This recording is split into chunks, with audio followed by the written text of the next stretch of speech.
Hey, Andrew. Yes, Steven? You know how we romanticize the days of going out to our local video store and sifting through endless amounts of movies, searching for our favorite films, and maybe even finding some hidden gems? Oh yes, I know it all too well. That used to be my favorite thing to do. Unfortunately, everything is online now. Well, what if I told you that there was a place online where you could get some of them same thrills as going to the video store? Are you talking about Orbit DVD? I knew you knew what I was talking about. Orbit DVD is located in Asheville, North Carolina, and online with OrbitDVD.com, they bring you everything your physical media heart desires. Yeah, they have an awesome website that stays up to date with the latest releases from all of your favorite boutique labels as well as studio releases. Not only do they carry American labels such as Criterion Collection, Severin Films, Vinegar Syndrome, and Warner Archive, but they get routine shipments on imports from companies such as 88 Films, Arrow Video, Imprint, and so much more. And with the option to sell or trade your used copies for cash or store credit, they really bring that video store vibe to you. So go to OrbitDVD.com and stock up on your Blu-rays. And tell them Chasing Labels sent you.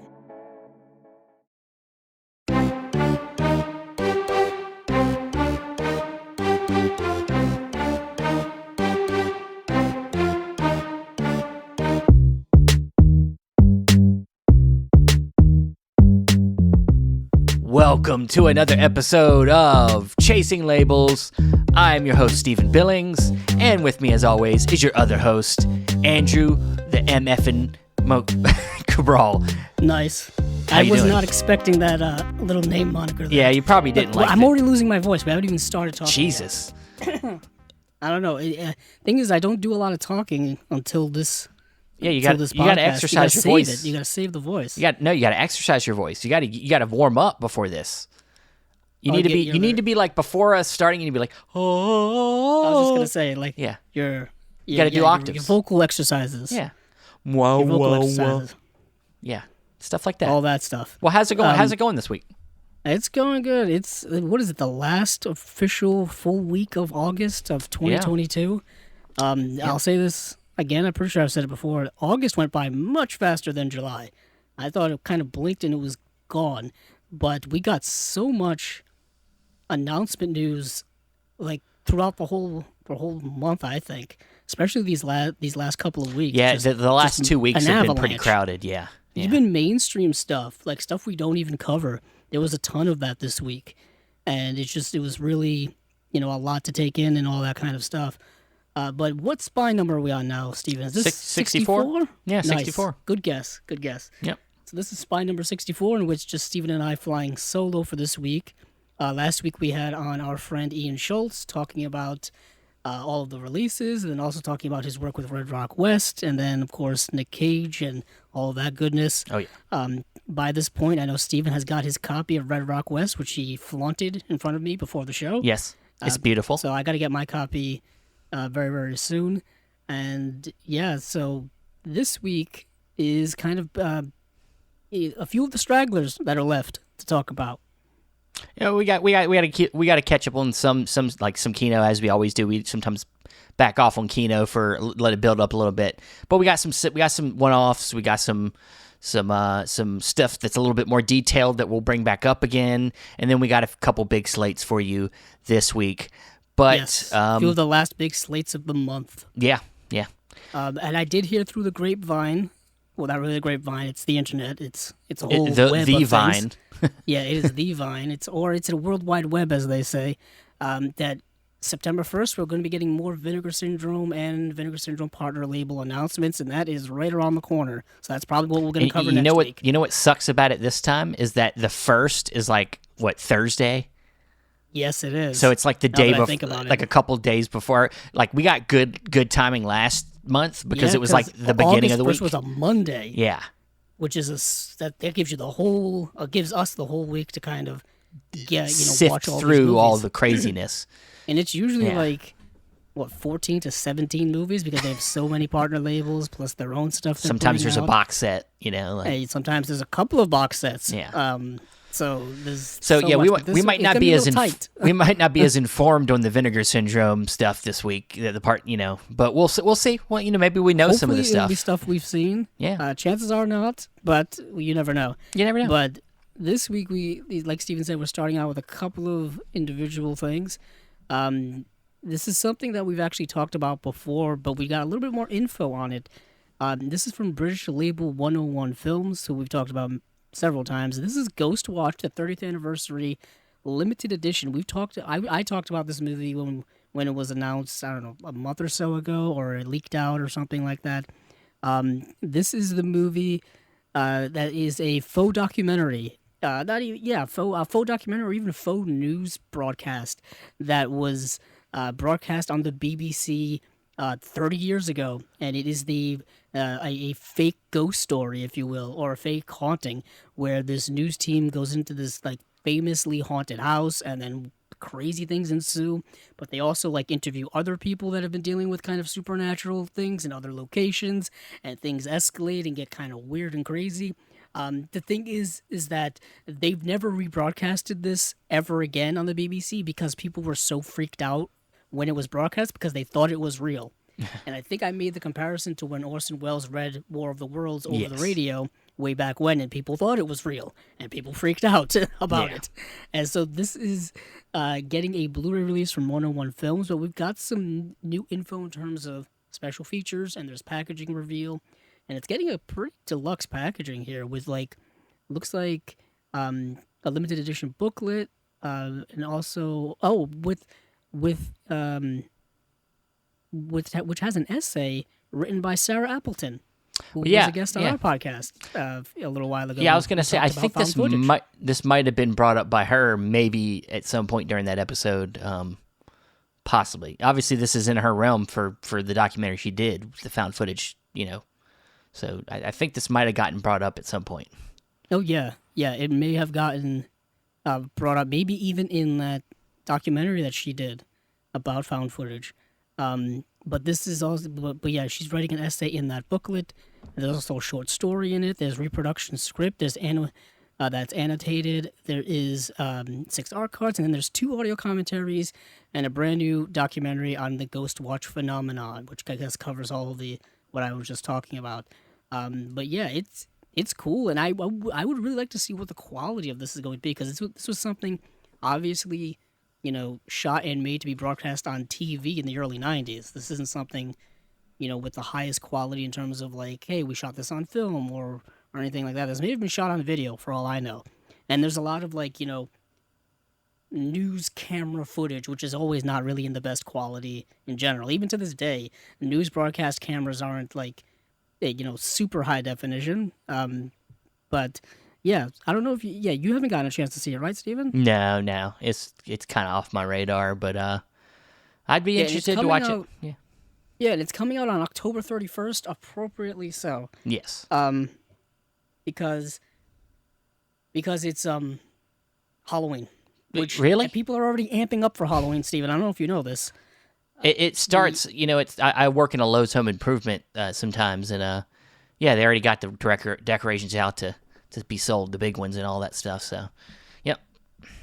I know that Spirit Halloweens have already started to pop up. Yep. For your Halloween decorations and your costumes and all that stuff.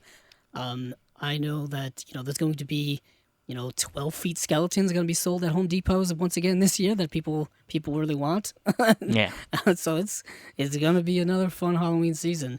But moving on from Ghost Watch, we're going to swoop over to Cauldron Films.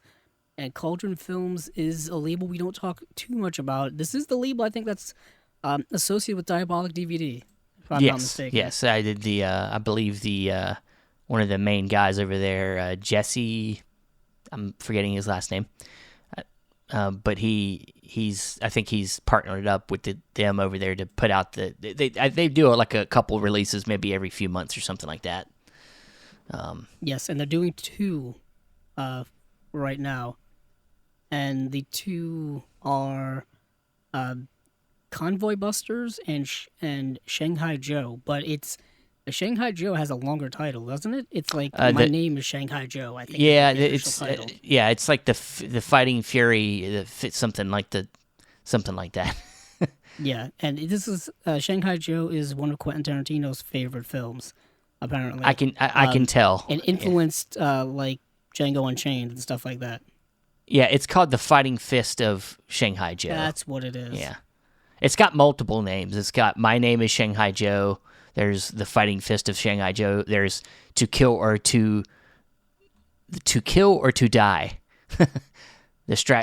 Or The Dragon Strikes Back. I don't know if them are different movies or that's just different titles for the same movie, but it's popping up here on Blu-ray.com with all these different titles. Oh, it is. Yeah. But I can say you this: both of these films are Italian productions, so both of them have an original English and Italian audio with subtitles, of course. I got to watch neither of these movies because these became. These were announced like yesterday. these were announced in the middle of me going through all of the Imprint stuff. I was laser focused on just all the Imprint stuff ever since it was announced on Friday. I've been marathoning the heck out of all that stuff, and I didn't get to watch any of these Cauldron Films things. But there's another actual Cauldron film announcement that wasn't in this press release here, and that is The House of Lost Souls from 1989, directed by Umberto Lenzi. Who, if you have the Severin box set of the Lenzi Baker films, you may be familiar with his work. And if you don't, then you should get familiar with his work because it's good giallo stuff in that box set. Yeah. And I know he worked a lot in the 80s as well, which I think is more of his well-known stuff. But yeah, this is getting a 2K restoration from the negative. And the description is: a group of people stay at a rundown hotel. Unknown to them, the hotel has a dodgy past with the landlord. Sounds like someone's dying somewhere in this movie. Nah. And it says coming to Blu-ray in 2023. So that's coming soon. Why it's not part of that set. Yeah. No, part of that Release slate. announcement. And there's another one coming in 2023 from Cauldron Films is Lucio Fulci's The House of the Clocks, also from 1989. So a later Fulci film. Once again, 2K restoration from the negative. This description is: 3 low-life punks are trapped in a posh villa while trying to rob it and become at the mercy of the murderous owners whom have the power to stop and reverse time via their mystical clocks. Wow. Sounds interesting. Sounds out there. Sounds like I don't know. Don't ask me why I'm bringing this up. Maybe because I have Jack Black on the mind. But did you see the movie where it's what was it, The House with the Clocks in its walls? Yes, I saw that. Yeah. That reminds me of this. Don't ask me why, but obviously this is way more murdery than that. That was like a way more murdery 13 like kid fantasy type movie. But yeah, that completely different. Don't ask me why. I think because I just keep seeing Jack Black showing up on social media all the time. Well, he's not doing I don't think he's working on movies as much. He's kind of just being himself. He's he likes Tenacious D doing. I think he's working on Tenacious D stuff right now. You think so? I think so. I feel like he's working on something good. He might be, but I think I've heard he's trying to take a break from film acting. You know what it was? You know what got announced recently was Kung Fu Panda 4. That's why. Yeah, well, maybe I've been hearing about that. Who cares about that? And then he's supposed to be doing the voice of Bowser in that Super Mario animated movie. Yeah, then I guess he's been doing the voice of Po from Kung Fu Panda in this Kung Fu Panda: The Dragon Knight TV series. Oh. I didn't realize how big of a franchise that ended up becoming. And all those movies, I think, are criminally underrated. I'm sure they're fine. I've seen at least the first one, and it's fine. I don't. I think they're all really good. I mean, they're all repetitious in terms of like the plot and whatnot, but I find the characters and the story very endearing. I love Jack Black though. I'm a fan. Yeah, I just like him in general. So I think that's all from Cauldron Films. But to talk about Shanghai Joe. Talk about Shanghai Joe. It's like you said. Tarantino is a big fan. It's an awesome like fast paced kind of western mixed with the kung fu genre, where Shanghai Joe is this immigrant trying to come over into the Wild West and he gets just caught up in about every scenario you can think of when it comes to meeting bad people in the West, where he stumbles upon robbers or people hurting other people. He kind of just lends his hand and helps people along the way, but in a less, lone wolf and cub way, more fun, more like if it was Jackie Chan doing it. It's got some comedy in there, but he's just going around kicking everybody's ass. It's really fun. It's hour and a half movie. It's good. I'm probably gonna pick this release up. It's good. Speaking of kicking ass, I didn't even mention this to you before the show. There was another Jackie Chan movie that was announced from 88 Films, I think. That was that was snuckily sneaked in there. And it is a Snake and Crane's Arts of Shaolin. Well, technically, it's a re-release.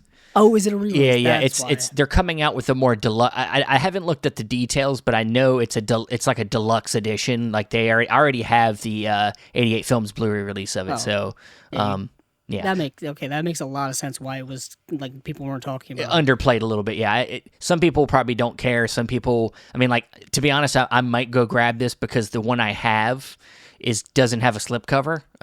It was one of the ones I missed out on, so I might go get this deluxe edition so I can have a nicer edition of it. But now, the edition that you have, is that from 88 Films? Or yes. It's their first Blu-ray that they did, and I just missed out on that limited edition slipcover. That and one other one I don't have. I only have like 2 of the Jackie Chan movies without the slipcovers. And of course, they're not the most important thing, but once you start a set of collecting things and then you miss like one or two, you just it kind of annoys you. So I might go out and get this. I haven't watched it yet, but I hear people say this is one of his really good early films. Yeah, okay. I'm glad you knew about it, and I'm glad that I kind of brought it up, just because so people can be aware that is getting a re-release. What is also getting a re-release, or an upgraded re-release, and I know we talked about this already, and we know that Steven doesn't care much for it, but go ahead. Steven doesn't care about it, so I'm gonna put all my enthusiasm, all my weight into this. The Highlander 4K limited edition release from Studio Canal got more details. We got pictures of the packaging. And it looks like a nice deluxe set, 2-disc set. It's coming with a 64-page booklet, a prequel comic. It's got a set of badges. It's got art stuff. It's awesome. It's coming with a poster. And there can only be one. And I guess if you can only get one release of Highlander, this may be the one you want to get. I know this is the one I want to get because I'm still sporting around I think it's the old Universal Blu-ray release from several years ago, which was not very good at all. I'm just wondering who's got the U.S. rights, because you know how it is. Universal does. And so you don't think another boutique like an Arrow or a... it has scooped it up yet? I am not quite sure. Or like a Shout Factory. I can see Shout Factory all over this too. I'm very surprised. I'm very surprised that's not happened yet. From somebody, but Arrow might be the one though. That would be the other one that would be like, okay, they're going to put a 4K out for this too. So Highlander has gotten a couple of Blu-ray releases over the years. Just the first film. We'll not talk about its sequels for right now. But the original Blu-ray release came out in 2010, which is what I have, and then they released a 30th anniversary edition in 2016. I think I have that one. And then they released. I want to say another edition after that they released like a couple of steelbook editions, like a Mondo cover. Yeah, I have a steelbook. I have a steelbook one. They did remaster it at one point in 4K for one of these re-releases, and that's the one that you kind of want to get if you're in the U.S. or you can import this release here because this is kind of the one that is, the one that you want. It's got all the bells and whistles, and it's got the extra features that you want, and it's going to look really nice on the shelf. Orbit DVD, just keep an eye out for it. They'll have it. Yeah, because this currently you can only import it from the UK. That is the one thing with Studio Canal releases. You can typically only get them from overseas until they become available here between Diabolic and Orbit DVD and all that stuff. I don't buy a lot of Studio Canal stuff, so... This is something that's a little unknown territory. You're missing out on some of them. Yeah, because some of the stuff's good. Yeah, really good. The one. If this is I'm thinking of the right film from the right. But The Servant, I believe, had a Is that 4K. Studio Canal or is that Second Sight? Hold on. No, it's definitely not Second Sight. Believe the Servant 4K was a Studio Canal release. It's either that or BFI, but I believe it's Studio Canal. And it's I was just looking at something. It's I think you may be right because I've and there's also a couple of editions of that as well. There's like a 3-disc and a 2-disc. There's a Servant 4K and there's a Servant 4K Collector's Edition. One came out in 2021, one came out in 2022, and yes, that is Studio Canal. Yeah. And the one that came out in 2021 is the Collector's Edition, a little more expensive, but you do get 3 discs versus 2 That's what I discs. got. I think it's a thicker set. Yeah. That's the one you want to get. So keep in mind for that. Also, I know you have it, and I've never even seen the movie. the movies. And I really want to watch it, but I want to buy this edition. If I'm remembering, it's Joseph Losley, right? It is Joseph Losey. Yeah, Dirk and Bogart's in the film. It's fantastic. It's a movie about a man who brings in this new servant, and he like slowly but surely takes over the house. and it's got some kind of like homoerotic undertones and things like that. It's really good, beautifully shot. You gotta check that movie out sooner rather than later. But another one that comes to mind is Studio Canal put out that 4K of Total Recall. Yes, they did. Love that movie. They also put out the 4K of Akira Kurosawa's Ran. Yes. Yep. I know that. They did Mulholland Drive, which I think you bought that. I got set. that too. That Yeah, unnecessarily big set. Yes. Yeah, they put out Red Heat, which we talked about. Basic Instinct, I think they put That's out. had so many releases anyway. I mean, Yeah, Paramount's about to yeah. put out another release of that. Yeah. So, yeah. So they put out a lot of stuff over the years. Studio Canal's been around for a very long time. Yeah, they do good stuff.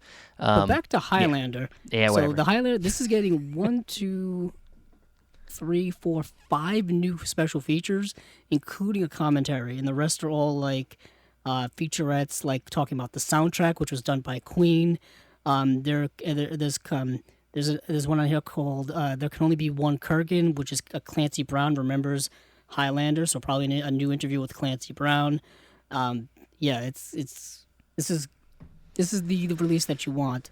I don't see any of the sequels getting this type of deluxe release. Give them a chance, man. They might. Perhaps not. The Highlander 2 is notoriously just a terrible movie. Give Vinegar Syndrome a couple years. Yes, someone like that would put those out because they're like cult. I mean, what did Vinegar Syndrome put out recently? Death Wish 3 or something like that? Okay. Yeah, and then of course or 2 or whichever one. Highlander 2 is notorious for having like a couple of different cuts of it. There's because like the studio like messed with the movie in post, and the directors I think went to the premiere and were like, yeah, this is not the movie we made, and all this kind of stuff. Even though there is like a director's cut of Highlander 2, it's still not great. Then there's a Highlander 3 Final Dimension, I think it's called. Then there was a Highlander TV series, Highlander Endgame, Highlander The Source. I mean, this could go on forever, but this is where you want to start, and this is maybe where you want to end. It's an open and shut plot for this movie. There was no real room for a sequel if you know the movie pretty well. There can only be one, and at the end of the movie, there's only one left. So there you go. You can't really have that premise and have any way to go, past it. But yeah, that's Highlander. I'm super excited about it. But moving on there, Steven, where are we going to next? We're going to Screen Factory, I think. Yes. They got some upgrades for us. Some upgrades that they dropped today, really.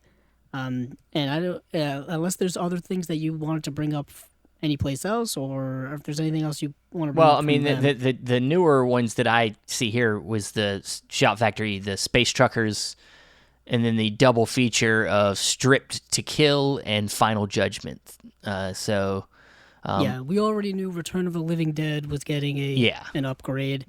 There's a couple of other upgrades here that I think are important for people to know, because this may be movies that you've been thinking of buying, or maybe movies you've bought recently, or whatever the case may be. And I think this is important to know. So Rollerball, which is the movie starring the late James Caan, is getting a 4K UHD upgrade from Shout Factory.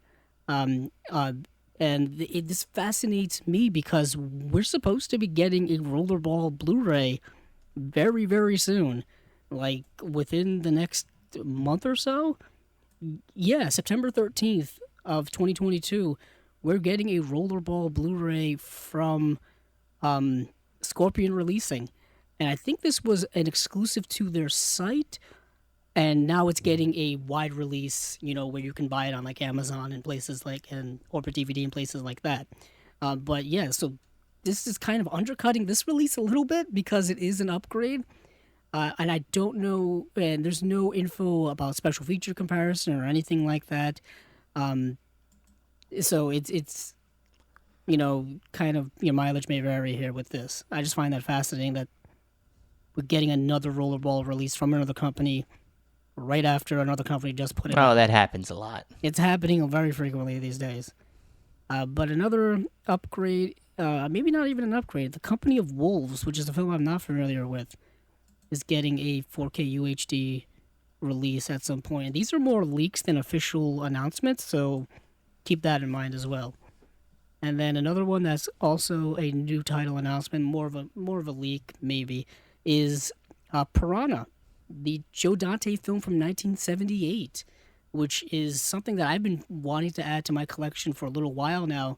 And I know when we had Brian Sauer on from Just the Discs, I talked about how Shout Factory oftentimes re-releases some of their earlier Blu-rays in steelbook form, but those steelbooks, those movies will have, a better transfer and better picture quality than their older Blu-ray. And that was the case with Piranha. The Piranha steelbook, which I think is now out of print, had a better video quality than their earlier Blu-ray release of Piranha. So this has an even better quality release because it's a 4K. Yeah. So it's like I guess my indifference and my patience and my laziness may have paid off because now I get to have Piranha 1978 in all of its 4K UHD glory, I guess. This was of course not famously, but this was remade a couple of years ago. Steven, I don't know if you saw the remake. No, I didn't. I've seen it like 3 or 4 times actually. Why would you do that to yourself? It is because it's a fun movie. Christopher Lloyd is in it as I think he's like a marine biologist or something like that, and he's just like sitting in his lab the whole time, like talking to people over like walkie-talkies or cell phones. He's like, yeah, these piranhas are doing crazy things. It's like, yeah, these CGI piranhas are just like attacking people on the beach. It's essentially the concept of Jaws. Yeah. But with piranhas. That's kind of the premise of the movie. I believe killer piranhas. I believe I could be wrong, but I think Justin Beam did do feature work on the original Blu-ray release that will probably transfer over to it. Yeah. He did, and I'm assuming that hopefully those will transfer over. Yeah. So that was another reason why I kind of wanted to get it as well. But yeah, so Piranha, and then we've got Used Cars, which is a movie I've not seen. Is this the movie that stars Kurt Russell, or am I thinking something else? Yes, Kurt Russell. Jack Warden. Yeah. 1980. I used to get this movie confused with what's that movie with Robin Williams where he's selling cars? Damn. It's not Cadillac, man. It's him I don't and know. Tim Robbins is like a shooter, and he's basically holding up the car dealership. Isn't Used Cars directed by a big time director like Ron Howard or like something like that? Actually, I feel like it's directed by somebody well known. I'm gonna look that up. Oh, it is So Cadillac Man is the Robin Williams movie. Yeah. Okay. Yeah, and it's. I think Kino put that out on Blu-ray. Used Cars is directed by Robert Zemeckis. Yes. Robert Zemeckis. Speaking of Christopher Lloyd. Speaking of Christopher Lloyd, Back to the Future. Yeah. I think, doesn't Zemeckis have a new movie coming out? Yes, he's directing that Pinocchio movie. Is he? The Disney's live action adaptation. They're letting him do Pinocchio. something with CGI again? God. After Beowulf? After Beowulf and he was ahead of his time. And Christmas Carol. Polar Express and Beowulf. Those movies were way ahead of the time. I mean, they were ahead of their time in the sense that the concepts he was using in terms of like CGI and mocap. He couldn't get that. It just didn't look good because it was 2004, 2007. He couldn't get the faces right and the eyes right. Like they were just. Yeah, the tech wasn't there yet. Now they're for A Christmas Carol. Yeah, now they feel like more like Tim Burton movies because they're so creepy. Yeah, they're better now if you do them right. You gotta be able to do Nah, it right. Polar Express is pretty good. I like that one. It's a holiday classic. Yeah, I think. Beowulf is not great, but it's interesting. It's an interesting exercise, and Christmas Carol is Yeah, that's with Jim Carrey playing Scrooge, yes, right? yes. He plays a lot of characters in that movie. Actually, I think he plays like all the ghosts of like Christmas. The best character Past, is like the little present. flame or something he plays, or something like little flame in the movie or something. I can't remember what it was, Yeah, but I it was have like a not seen little it, like, ghost time. or a flame or something. And it was pretty funny, but yeah. But moving on from that, Yeah, moving on. um, So we're Sonny Chiba collection. Yes. Let me go back to where I don't even know where I was. Oh yeah, used cars, and then the Sonny Chiba collection. Not- Do you have any details of what's actually in this collection? It's not. Steven? It says more info TBA. I'm not seeing anything here that has any like details on what films are in it. I think it's kind of another. It's a leak. That's why. It's a coming soon. So we don't know if or when this is happening. This is why I don't like to talk about these coming soons until they're announced. Yeah, even the people in the comments are like, "Oh, I hope this movie's in there. I hope that movie's in there." If it's real, I would probably be interested in this because I like Sonny Chiba. I love the cover. Yeah, the cover's dope as hell. Yeah. And I don't know if it's a Blu-ray or if it's a 4K collection. We're not quite I'm sure. assuming it's a Blu-ray. Yeah, all this stuff that we've announced are basically, they're like, they were like posted on like a retailer's website as like just like there's a page for it there, so people are assuming that these are coming out sometime soon. We don't know when. We don't know, any of that. But yeah, so that is it for Shout Factory. So kind of wait and see with the details and all that stuff. But where do you want to go to now, Steven? You want to go to Kino or? Yeah, let's catch up on our Kino stuff, and then we'll get to the last two big slates. Sounds good. Well, where I think we left off here is we left off a couple weeks ago, and we are picking up where on August 14th they announced the detective story. Well, we talked about that, yeah. Yes, so we're picking up right after that. And I was gonna say it before you interrupted me. Oh, sorry. Jeez, so rude. Just kidding. Coming soon, 4K UHD, Red Dragon from 2002, which is the prequel to Silence of the Lambs. Yes, it's the readaptation of the book of the same name. The original. Red Dragon, yeah. Which was already adapted as Manhunter, directed by Michael Mann. Yeah, with Brian Cox yeah. as Hannibal Lecter. What do you think about the Brian Cox Hannibal Lecter versus the? I think that movie's really good and underrated. It's definitely I don't think underrated. A lot of people talk about it. Yeah. I think William Peterson plays Will Graham. Yeah. In that film. The cop. Yeah, and I think doesn't Ed Norton play Ed him Norton plays him in this one? Yeah. Yeah, I had this on DVD years ago, and I think I traded it in to one of the stores for like credit or whatever, because the intention was to upgrade to the Blu-ray, and I never did. And I don't think I ever did. So I think I've had Red Dragon missing from my collection for years, and this completes kind of Kino's 4K UHD upgrades of the Hannibal Lecter starring, Anthony Hopkins trilogy. They put out Hannibal. Because Hannibal was I think their first 4K release ever a couple of years ago. And then, of course, they just released Silence of the Lambs, and now they're releasing Red Dragon. All of these, I think all three of them are MGM titles. Maybe that's why they were able to scoop up They got to put out the prequel to the prequel, Hannibal Rising. Oh yeah, we still need Hannibal Rising. Not starring Anthony Hopkins, of course. No, but that actor just recently passed away in a ski did accident. Oh yeah, because he played a character in one of the MCU TV shows that just came out. Miss Marvel? No, it was the one Hulk? before that. Nope. Hawkeye? It was the one with Oscar Isaac. Oh, Moon Knight? Moon Knight, yes. He was in one of those episodes. Okay. And he passed away before the show even aired. Mm. And I remember seeing that movie in the theaters. I don't know if you saw it in the theater, Steven. I probably did see it in the theaters. I kind of remember like there being like a shack in the snow and he lived in it, and that's about all I can remember. But I used to have the movie poster for it because I used to work in a movie theater when it came out, and I think I gave away that poster at some point. I don't think I have it anymore. I don't know. Yeah, it came out in 2007, and the actor's name was Gaspard Ulliel. Wow. He's the actor who passed away. I remember, Reese Ifans was in the film. Gong Li is in the film. And it's just like an origin story of... they turned Hannibal Lecter into like a superhero, and he's, Yeah, and it was written by Thomas Harris, who wrote the book of the same name. He wrote the original novels for all these movies. And I remember when it came out. I remember going to see it, in 2007. I think I was like 20 years old. I was graduating high school that year. Yeah, I was like 20 years old, and I think I took my younger brother, and his friends to go see it.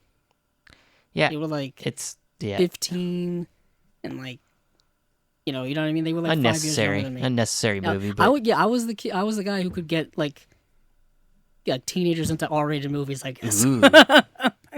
You're so because cool. I was 20. Yeah, because I was cool, I guess. Yeah, I'm a cool guy. But Red Dragon's decent. It's not. Yeah, is Philip Seymour Hoffman in it? I don't remember. Look it up. Who played? Well, no, I was about to say that I'm thinking of the character that's in Hannibal. Okay, I thought you wouldn't go to the TV show there for a second. No, that's is Matt Nicholson amazing. plays Hannibal Lecter in that. Yeah, that movie, that TV show is incredible. Yeah, Philip Seymour Hoffman is Freddie Lowndes, who is the reporter. And then Emily Watson's in the film. Harvey Keitel is in the film. Edward Norton, Ray Fiennes. Danny Elfman Anthony does Hopkins, the score. Of course. Yeah, this movie had, and I believe, but look who directed the movie, though. Brett Ratner. That tells you everything, guys. There it goes. And that ruins it. And that ruins everything. Amazing. Whoa, this movie must have been amazing. And then Brett Ratner directed it. Okay. Says a lot. Well, it's hard. I think this film and Hannibal are kind of close on the same level for different reasons. I might prefer Hannibal just a tad more, but not by much. I think Hannibal's a better movie. Ridley Scott directs Hannibal's that. Also directed by Ridley Scott, which an incredible director. It's you do have the recasting of Clarice Starling, but Julianne Moore is a fantastic. Yeah, she's actress. great. She's a great actress. So it's not really like a step down or anything like that. It's different because it's not. It's not the movie doesn't feel like a sequel. But first of all, it's what 10 years, more than 10 years later after Silence of the Lambs, and then it came out in 2001. 2001. So about 10 years after. Yeah. And so you got an older Hopkins, though. This movie, I think, supposed to not take place that much longer after the first movie because it picks up where he's out in Europe, and there's some scenes of him eating people in a museum and stuff but but just in general, the filmmaking, of course, Ridley Scott's a lot slicker, so that kind of grimy kind of that look you got with was it Jonathan Demme directed Silence of the Lambs or yes, and yes, it was Jonathan Demme, and has that that grain that you got that really kind of, though it is makes it more dark and grimy. Yeah, it didn't have that with this disgusting. movie. It's a lot slicker and it looks clean and almost sterile at points. You get some famous scenes. You get the famous scene of him. Although the makeup work for Gary Oldman in this movie is still frightening to this day. Oh, it is. I was going to say that's the character I was going to. It's all practical. Yeah, like they made him look like this mangled person, and it's just. And the scene with the pigs and stuff like that and all that, yeah, and then he cuts the dude's head open and shows his the late brain. Ray Liotta. Yeah, I didn't want to give away any spoilers. Oh God, this movie's been out for 20 years. It really has. Well, this isn't. Look, let me. If I've never said this before, this is not a podcast where we hold back on details on movie. I'm sorry, Andrew might feel differently, but I'm talking about fucking movies on here.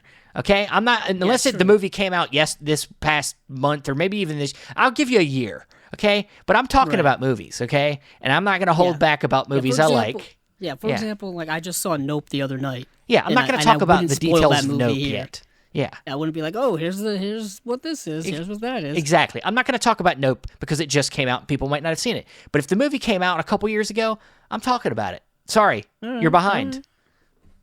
All right, Steven, go get on a soapbox here. Sorry. But if you don't want to hear it, pause and then skip 15 seconds. But that is, Red Dragon also came out 20 years ago.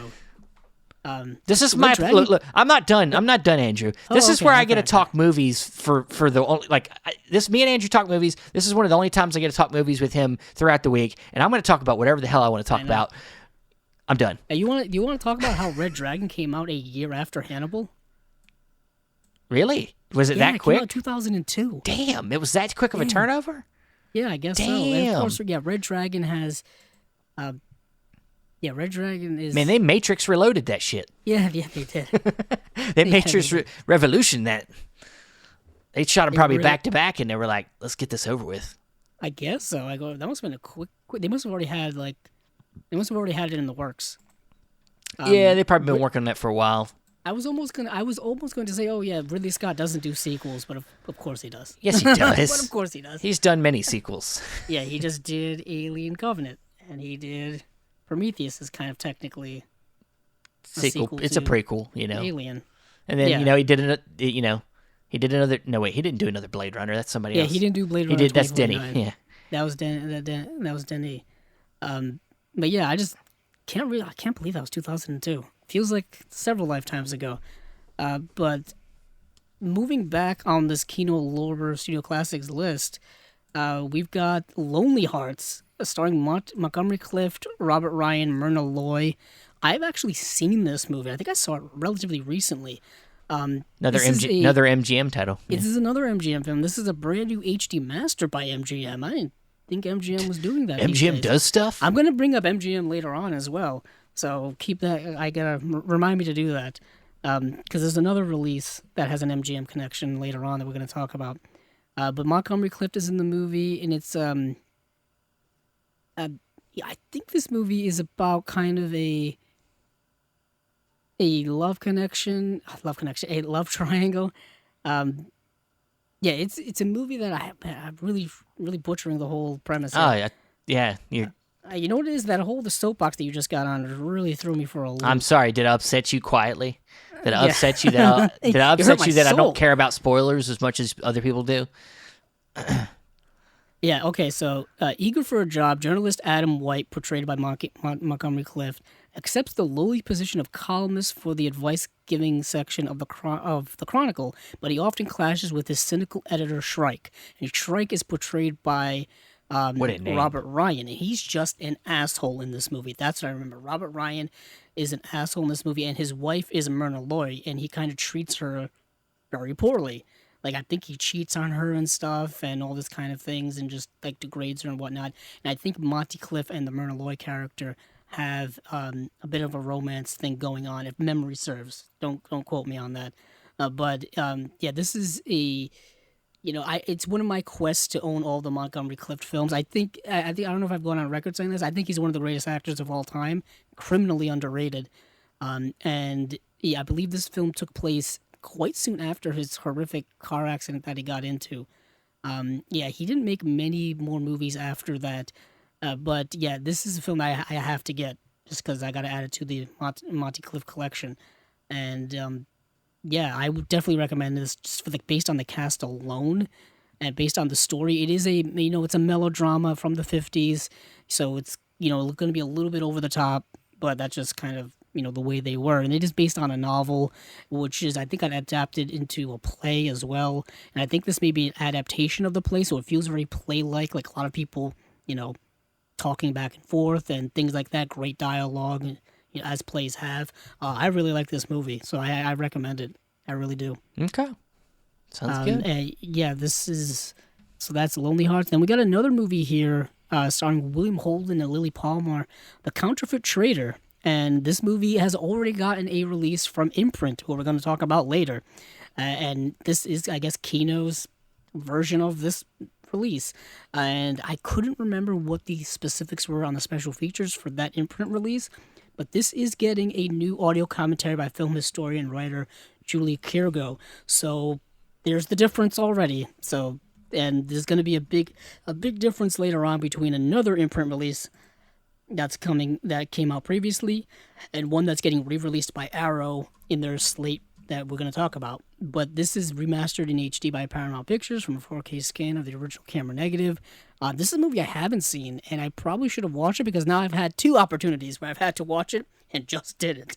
And the reason being is the movie is 2 hours and 20 minutes long, and trying to fit that into all the other watching is tough. Mm-hmm. Steven, did you get to see this at any point? No. Okay. I didn't know if you ended up buying it at some point either. No, it's one of them. It's unfortunately we give ourselves extra time with Kino sometimes, but then sometimes I still don't get around to watching them because then we get these massive slates from Imprint and Arrow, and I just decide to rest on my laurels, and my laurels ain't vast when it comes to some of these classic movies that Kino put out. So I depend on you. Oh, good. And then No you fucked up this week, so you didn't watch any. Well, the thing is, I didn't know we were doing a Kino until Steven literally told me right before the show. He blames me. Because if there's one me. one label that you can kind of not slack off on when it comes to watching, but if there's one label that you know is going to be consistently putting out movies, so you can kind of wait a little bit, it's Kino. I either assume you've already seen something, or you watch it because you literally spend the whole week watching stuff every night, probably like 3 or 4 movies a night. Yeah, easy, yeah. And then you'll get around to 2 it. to 3 a night. Yeah. But I did get to see a couple of the other ones, but I do want to bring up that George Seaton, who is the director of this film, also directed The Miracle on 34th Street, The Country Girl, and I think he directed The Country Girl and A Miracle on 34th Street. I was right. He also wrote the scripts for those too. Okay. And they also Airport as well, and 36 Hours. So that's that. But there's more Kino along the way. Yeah, we got Peking Express. Peking Express, starring Joseph Cotton, which I really wanted to see. I could not find this movie to watch to save my life. It says it's on Prime to rent. It must have been. Okay, but we know that that's not always foolproof because I've gone on there and then it's not available. It's not there, yeah. So it is remastered in HD by Paramount from a 4K scan of a 35 millimeter fine grain print. Okay. This is a Joseph Cotton movie, so I'm going to eventually end up watching it anyway. So whether it's now or later, this will be watched. Joseph Cotton's another actor that's just, an all-time favorite of mine. I try to watch anytime he's in something. I'm like, I gotta watch it. Just out of obligation. Okay. Yeah. 1951. Directed by William Dieterle. I'd never know how to pronounce his name, but William Dieterle is another underrated director. He directed, oh my goodness, what did he direct? I gotta look it up. Because his Love name Letters always shows up. Love Letters. Yeah. He directed Faust. Yeah. He was someone who directed all the way from the silent era to the 1960s. He has 91 directing credits. Yeah. Which is a lot of directing credits. He directed Portrait of Jenny, which I think also starred Joseph Cotton, which I think has a Blu-ray release from Kino. Or yes, I think it does. And he directed a lot of, looks like, German films as well, like early on in his career and later on in his career as well. And there goes the voice. And there goes my voice. But he directed Salome, which I believe is the film. Yes, it's the Salome adaptation starring the great Rita Hayworth, which I actually have on Blu-ray in a Rita Hayworth collection from Mill Creek. It's in there. Like Charles Lawton's in the movie, Stuart Granger's in the movie. He also directed The Turning Point, which I think is another film that I think we've had to watch for one of our episodes. Is starring William Holden, Edmund O'Brien, and that's also a really good film. I feel like that was in one of the Noir collections. I don't know. That why. sounds like yeah. maybe one of the Noir collections from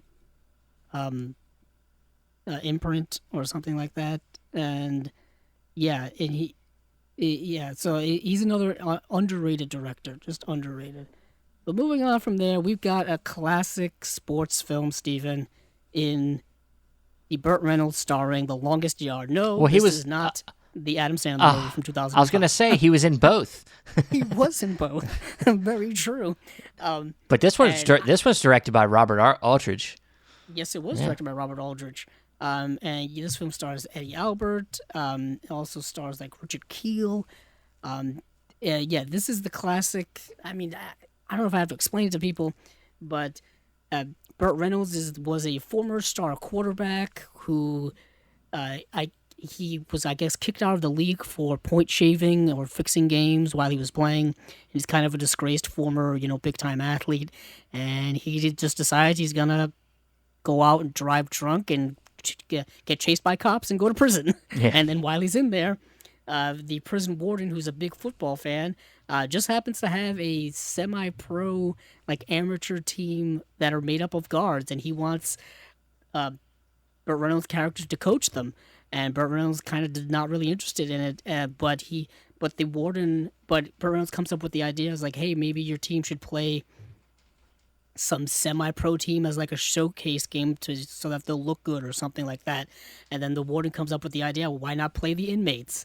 And then Burt Reynolds ends up becoming like the coach and quarterback of the inmates team, and he has to put the team together, and you meet all these like colorful characters and whatnot, and they play the guards. I mean, I'm pretty sure many people have seen the Adam Sandler remake. Yeah, because they still play that thing on cable all the time. Like, what's cable? What's cable? Cable was that thing they used to watch television with or on, and not the internet. Not the internet. No, it's not. And I remember when this movie came out. Not this movie, but the Adam Sandler one. And just talk about a cast of like everyone who was popular at the time. And people that had been in Adam Sandler movies. Yeah, and then also like famous athletes were in it too, like Michael Irvin, who played for the Dallas Cowboys once upon a time. And then you also had like people like Nelly and like Bill Goldberg, the wrestler. Yeah. Was like one of the guards. And it's like, and like Tracy Morgan was in the movie. William Fichtner. It's just like, they played that movie so many times. I remember seeing so many used DVD copies of that movie that are still sitting on dusty store shelves somewhere right now. Yes. Because I guess no one wanted it. But the original classic Burt Reynolds 1970s work. Burt Reynolds was just a star on the rise in the 70s, and this was one of his star-making films, I think. Or at least it's one he's remembered for amongst many. Definitely. Really great, Burt Reynolds. Unfortunately, Aldrich, I don't think this one gets played as much as the newer one. No, it does not. Unfortunately so. It still holds up, though. I rewatched it for the podcast episode, and I hadn't seen it in years and years and years. I pretty much had forgotten most of the plot. But it's it holds up well. And of course, Robert Aldrich, this was one of his later films, but he of course had done films like Whatever Happened to Baby Jane, The Dirty Dozen, I remember The Big Knife, Kiss Me Deadly, Vera Cruz. These are all films people probably know. Another great director, great career director. But yeah, that is The Longest Yard. Steven, have you ever seen it? Actually, I didn't even ask you. Yeah, like you, it's been a while, but it's nice. Yeah. I mean, I'm not. I've said it before. I'm not super Burt Reynolds fan, but Yeah, I mean, when I was younger, I was into sports movies. I still love sports movies, and I went through a whole slew of them, specifically Kevin Costner sports movies. And at some point, baseball. Yeah. So somewhere along the way, I got to this one. I remember watching it, probably because of seeing the newer version. I was like, I got to check out the older one.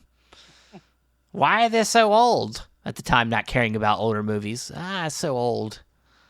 It did come out in 1974, if anyone's trying to put a date on it. Yeah. So 1974, and then the remake came out in 2005. So it's a bit of a time jump there. Bit of a leap. But the next movie here is The Blood Beast Terror from 1968, starring Peter Cushing. This is from a 2012 2K restoration. Wow, that's a while ago. It's got a new commentary by Kim Newman and editor Stephen Jones, and of course theatrical trailer. Of course. This feels like a Hammer film. Yeah. I'm assuming this is a Hammer horror film. It seems. If not, it's got Peter Cushing, so it's got one of the icons. Yeah, it definitely, it's harkening back to the Universal classic kind of monster stuff. But yeah, I mean, I need to see if I can find a way to watch this because it's just up my alley. Definitely up my alley. I love the title. I gotta check it out. I always like Peter Cushing's work. But moving on from there, we've got a double feature actually of Inspector Maigret double feature. One is from 1942, and that film is Picpus, I think. And then the second film is from 1943, and it's called Cecile is Dead! Exclamation point. She's dead. These are French films, and they're both in French with English subtitles, and you get trailers for both of the movies as a special feature. Cool. No question, no info about the transfer or anything like that. I guess these are like Inspector Maigret is a character who's, I'm assuming similar to we get with like Poirot and these types of murder mysteries and stuff like that. He's portrayed by Albert Prégine. Yeah, Prégine. And in both of these movies, I like the cover art. It's cool. It's coming with a slipcover. If anyone cares about keeping up with those slipcover from Kino, yeah. That's that. And then moving on from there, we've got a Steve McQueen starring film in Hell is for Heroes, starring Steve McQueen, James Coburn, Bobby Darin.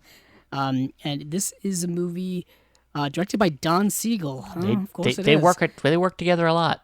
They did indeed, and this is from 1962, and Don Siegel, of course, directed so much stuff we've talked about. He and Clint Eastwood may have been best friends. I don't really know, but they just worked a lot together as well. But Steve McQueen... Bob Newhart's in this movie. Yeah, I know that. Steve McQueen and Don Siegel did The Great Escape. Yes, so they that's did. One of their big ones. There's the... And then, yeah... That makes a lot. Did Don Siegel direct The Great Escape? I thought he did The Great Escape. No, I think that's is that I love how when you type The Great on maybe not on IMDb, you get every other movie starring The Great except for The Great Escape. Not helpful. That was John Sturges. That's another Workman director. Yeah, John Sturges, different director, made a lot more grittier films. He directed like Bad Day at Black Rock, Gunfight at the OK Corral, that Magnificent Seven, which is a Western adaptation of the Magnificent Seven, which in and of itself was an homage to Westerns, so it's kind of coming back full circle on itself. Yeah. That movie could use, I think, a nice Blu-ray re-release at one point. That's just me talking out loud. But this film is a... I want to say it's a war movie, just judging by the poster. I didn't get to see the movie, so I couldn't Small tell you. squad must hold off German attack. That's the plot. There you go. That tells you all you need to know. And it's from a 2K scan of the 35mm fine grain print. Brand new, a 2022 HD master from that. That's pretty great to see. But the final thing here on this Kino slate, if you will, is something that's throwing me a bit of a loop here. It's giving me a conflict internally here. And it's probably going to give a lot of people internal conflict as well for those of you who have already bought this movie on Blu-ray and screamed to the mountaintops for a Region A release of it for years. This is coming soon on 4K UHD from a brand new HDR Dolby Vision Master. We have Ryan Johnson's film Brick. Yep. I'm just going to let that settle in for a little while because the Blu-ray just came out 2 years ago. Yeah, I'm pretty sure it came out 2 years ago. It's not that long. It's I feel like it's a long enough time. I mean, there's been shorter times, but this is a movie that once again it's about decisions on, some people are going to be buying this for the first time, so they'll get the 4K maybe. Yeah, for those of you buying it for the first time, I'm okay with my Blu-ray. Okay with my Blu-ray. I don't need to upgrade this. Like I remember when the first Blu-ray was announced, and I remember it got delayed because Ryan Johnson was like, "Hey, I want to like work on this with you. yeah, So yeah. let me give Give me some time. I'm working on Knives And Out, and I think because 2020, and then of course we got an audio comment. There was an audio commentary with Ryan Johnson on that. There's an 8 deleted scenes. There's There's the casting of the roles of the film, and then there's a teaser. There's a trailer. Not really much in the way of special features. I don't think the DVD had any special features at all, really. So I don't know if this is going to get any more features, or this is just getting the straight upgrade. yeah. Either way, I love this movie. Oh yeah, it's great. I recommend this movie to so many people. I bought this on DVD probably a decade ago at like a used DVD store, and I watched it, and I was just like, this movie's incredibly ingenious. And then I rewatched it on Blu-ray when I got the Blu-ray back when it came out in January of 2020, and I was like, yeah, it still holds up. It's still as ingenious. It's still as good. There's gonna be a lot of familiar faces in this movie. Joseph Gordon-Levitt plays the main character. Emily DeRaven, who was in the show Lost, if people remember her from that. That's kind of really, unfortunately, the only thing she's really done. Megan Good is in the film. Lucas Haas. You'll see people show up in this movie. I mean, Richard Roundtree shows up at one point in this movie, who's Shaft. So there you go. And this movie is just a meta, like, film noir set in high school, but it's done to the T, where it's like there's a narration. The people are talking as if it's a 1940s noir. They're acting as if they're in a 1940s noir, and the world feels like it. But it's set in 2005. Yeah, it's not trying to be neo noir and adapt like the themes and the tropes of film noir and trying to blend it into the modern world. It's trying to be like a 40s 50s noir. Yeah, like the way they in talk, modern day. The jargon they use, the slang they use, feels like it's a 1940s noir. But like they also play like they also play with it a little bit. Like he goes over to like this kid's house, and this kid is supposed to be like a quote unquote, gangster, but he's not drinking alcohol. He's like drinking milk, but he's drinking it as if he's drinking like a gangster would drink alcohol. It's all meta stuff like that. It's also playing around with the fact that it's high schoolers. It's not adults. So that's the other thing that's fun about it. But unfortunately, the event that the film circles around is very serious. There's been a death of, I want to say, Joseph Gordon-Levitt's, I think it's his girlfriend. Yes. In the film, and he's trying to like figure out how she died. So if it's playing on that Noir 101 murder mystery detective story type of stuff. And I think it holds up really, really well. I still love this movie to this day. And I think Ryan Johnson, I'll say this again, I think he's an incredible filmmaker. Very smart, very good filmmaker. Yes, very very thoughtful. He's informed. He watches a lot of stuff. He's a cinephile too. If you ever listen to him on podcasts, if you ever listen to him doing interviews, he is a super cinephile, and he's well. And for us personally, he obviously likes film noir. So yes, he's also does the Knives Out, and he's got the sequel coming to Netflix. So very of course, soon. I think this year. Yeah. So and them are also very film noir, inspired, and mystery inspired, all that stuff. Yeah, Looper's really, really good. Brothers Bloom, I think, is criminally underrated. I just don't think a lot of people have seen it. It's okay. It's probably my least favorite of his films. If I had to rank them, okay. I mean, it's right there with Last Jedi, which we like The Last Jedi more than most people. But I wasn't gonna bring it up because it's a hot take, but we really like that movie a lot. Yeah, me I and know that's Andrew the hottest take on the internet. Yeah, me and Andrew are known. If you go back and listen to us, if I can't point out what podcast it was brought up on, but we might have done we did a whole podcast. We did a whole episode when episode 9 came out for Cinema Discovery Project, where we kind of talked about our thoughts on Star Wars and our thoughts on not only that movie, but I think it's just Star Wars in general. And I think we talked a lot about Last Jedi, and we talked about how that Ryan Johnson was this is gonna piss people off. I think he's too smart, too ingenious, too much of a brilliant filmmaker for what people want Star Wars to be. Yeah, he's trying. He's trying to make Star Wars more intellectual than people. He's trying to elevate it onto another level that I don't think people wanted or want from their Star Wars. Yeah. Going very thematic, very philosophical with it. Dealing with a lot of ironically dealing with a lot of the bedrock themes of what Star Wars is, but not what people want Star Wars to be. It's there's a whole conversation. But also the problem is there was no cohesion between the three movies. We all know, yeah. We all know that whole situation was all very laissez-faire, as they say. Yeah. Just kind of. But we both, me and Andrew, are on the same page. We both really believe that film probably is the best movie of the trilogy, though considered to be the worst by most. It's the one that Star Wars fans don't tend to like because of how different it is. Yeah. And I think you can't expand these franchises, a Star Wars, an MCU, a DC, or whatever other franchise, without taking risks, without going outside of the box, without any of that, or else you're just playing in the same stream, the same sandbox the whole time. We don't want to keep going too. Yeah.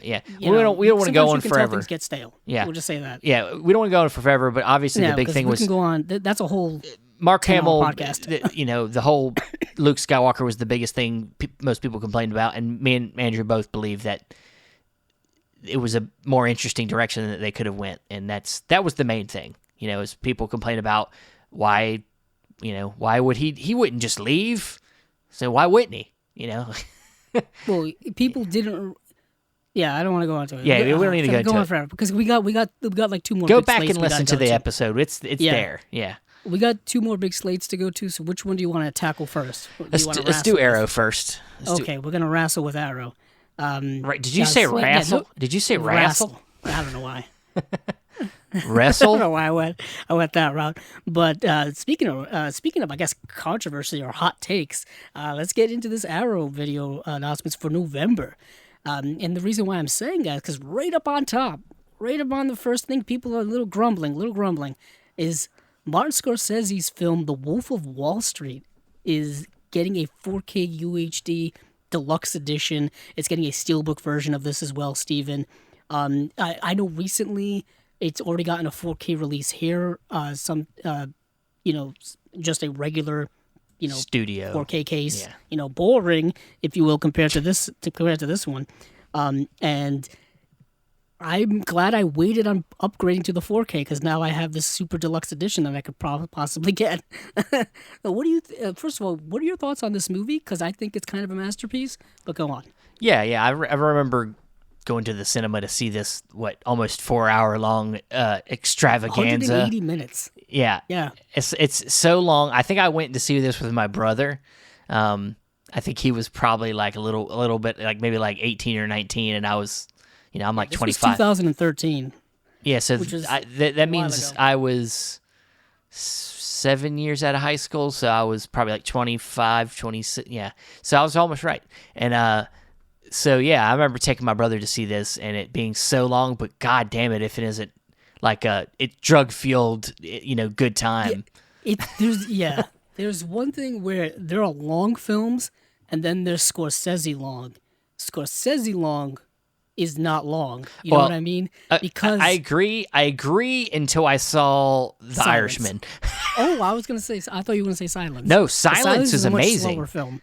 Yeah, Silence is amazing, but it's a much slower pace. It is, but that one captivated me. And look, I don't hate The Irishman. I like the movie fine, but the runtime was felt in that movie. It's so long, and I saw that in the theater too.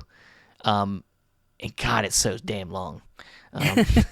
It is a long. Yeah, that movie's 4 hours. That long? One's almost, but it doesn't have the energy like Wolf of Wall Street does. That's what I was kind of getting at is when Scorsese's at his best, his movies are moving like lightning. You don't feel the runtime because you're tapped in. And of course, that's it's like an adrenaline that's shot. That's the editor. You're moving. Yeah. And that's the editor. That's Thelma Shoemaker, who's just cutting the movies on a dime. She didn't cut enough of The Irishman.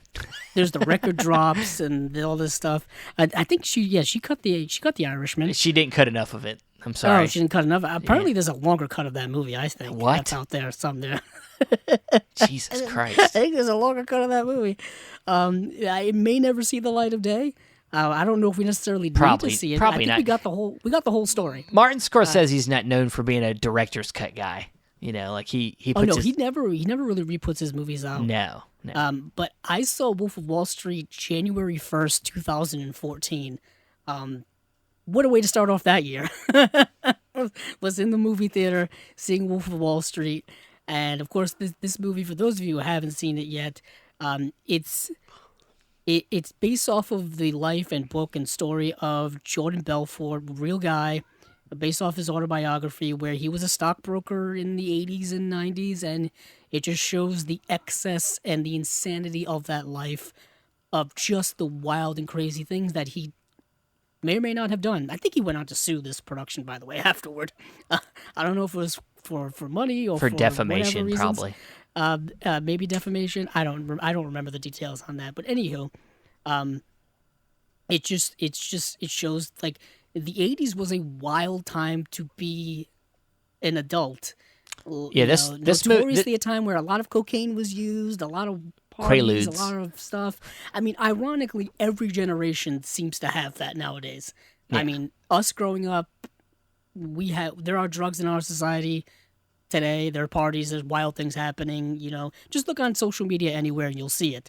It just wasn't broadcast back in the 80s because we didn't have social media or the internet. But Leonardo DiCaprio's in this movie playing Jordan Belfort, doing lots of cocaine and Quaaludes and selling shady, crappy stocks to dumb people for lots of money and making vulnerable amount of people. money off of it. Some dumb people, but some vulnerable people. Older people. It just shows that there's a lot of predators out there when it comes to making money and things like that. Also, Jonah Hill turns in an Oscar-nominated performance in this. Yes, he does. Too. And this is one of the early. This isn't her first film, but this is definitely her breakout film. Margot Robbie as the wife of Jordan Belfort in the film. Matthew McConaughey has a couple of scenes in this movie. It steals these scenes. Like this was the beginning of the reconnaissance. A little early on, but this came out the same year as Dallas Buyers Club. Yeah, that's what I'm saying. He won the Oscar for that movie. Yeah. Even though people, I think, remember him more so in this movie for like the 3 scenes he's in. And then you've got other people. Yeah, a car. You know the story behind that, right? I did at some point. You have to refresh me. Well, Matthew McConaughey would just do that around the set, where he would do that chanting and like the drumming of his chest, and Scorsese kind of just worked it into the movie, basically. Oh, okay. And nice. That's why it's in the beginning of that scene where he's having a sit down with Leo's character, and Leo's just starting on Wall Street, just getting having him shown the ropes, and Matthew McConaughey is kind of bringing him in, telling him, you know, we're gonna have martinis for breakfast. We're gonna do cocaine. We're gonna do whatever. But the cast in this movie is on another level. Not only do you have, like you said, Leo and Jonah Hill, Margot Robbie, McConaughey, Kyle Chandler's in this film. Rob Reiner plays Leo's father, with scene-stealing dialogue of people calling him up while he's watching The Equalizer and getting pissed. You got an early role from John Bernthal. Jean Dujardin is in one scene in this movie where he plays like this guy who runs a bank in Switzerland, I think. Just what a film. What a film. Such energy. And the movie, once again, I think I've told this to Steven a couple of days ago, it's another Martin Scorsese film that I think gets misinterpreted in terms of its message. Yeah. Yes, you see this decadent life where he's driving like these nice cars and sleeping with these attractive women and doing these drugs and parties and all this kind of stuff. But just like in Goodfellas and just like in a lot of other Scorsese films, there's always the downfall. The downfall of that excessive life and all of that is you crash hard in life, and when you crash, you go down to the ground, you know, and that's what happened. That's what happens in this movie. So it's all nice on the road up, but it's terrible on the way down. Yeah. And I think that's really where the movie is its most interesting, is the crash and the burn. And so the movie shouldn't be interpreted as like, oh yeah, I want to be Jordan Belfort. It's like, no, you don't want to be Jordan Belfort because, his life wasn't that great. Same thing with Henry Hill and Goodfellas. No, you don't want that life. It's cool to say, yeah, I always wanted to be a gangster, but no, you really don't want to be because that life is tough. So this is getting a super deluxe edition release with all kind of bells and whistles. You're getting new special features, which is what I'm looking forward to the most. Is you're getting a new commentary by film critics. You're getting a new introduction by film historian Ian Christie, who did the book Scorsese on Scorsese, which I think is an interview book.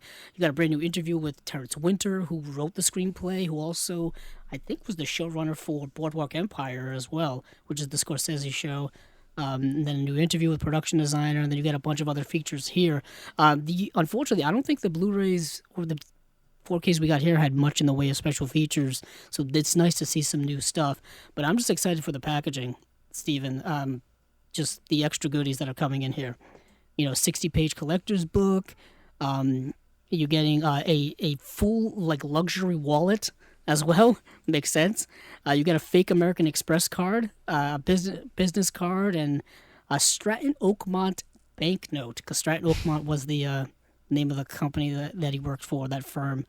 You get a reversible sleeve with other artwork. This is also coming in a steelbook version as well. And a lot of people are upset because this is kind of... What do you think, Steven? It's kind of one of the more mainstream films that Arrow's released. Yeah, I don't think...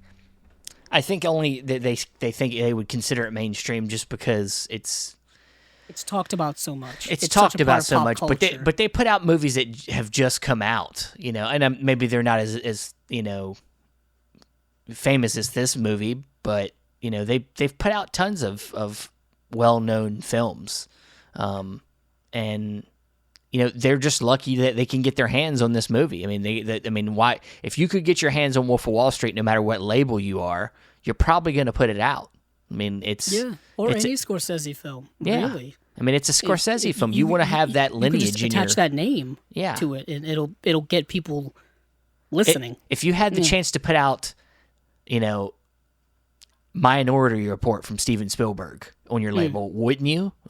Yeah. I guess just to have, because the name sells itself and sells the product. Yeah, I mean, you guys got to remember, this is a business too. So this is a release that they probably feel very comfortable that they can put money into it and sell it, and they got to make money then they can get other releases for you that you might like more. Yeah, and we all know that Arrow's Arrow's thing has always been to sell genre films and kind of stuff that's a little more under the radar, a little more obscure, culty stuff. That's been their bread and butter since they've started, putting stuff out. But as time goes on, things evolve, marketplace changes, people who are buying change attitudes and whatnot, and you got to expand, I guess, to kind of adapt to what's going on in this market, and if Wolf of Wall Street's gonna sell, then Wolf of Wall Street's going to sell, I guess. But it doesn't mean that they have to go away from doing what their other stuff they were doing, because obviously they're not. I don't. To be honest, at this point, we got so many labels, so many studios doing so many different things. I'm not so much concerned with sticking to some kind of like code or anything. Yeah, trying to stick to some kind of thematicness that a certain label is known for, Vinegar Syndrome's known for doing a lot of schlocky kind of horror and exploitation-y stuff, but then they came out with all their partner labels, and they literally have the spectrum of everything. So they've got their sub-labels where they can put out other type of stuff. And then everything. They're working with other companies that are putting out other type of stuff as well.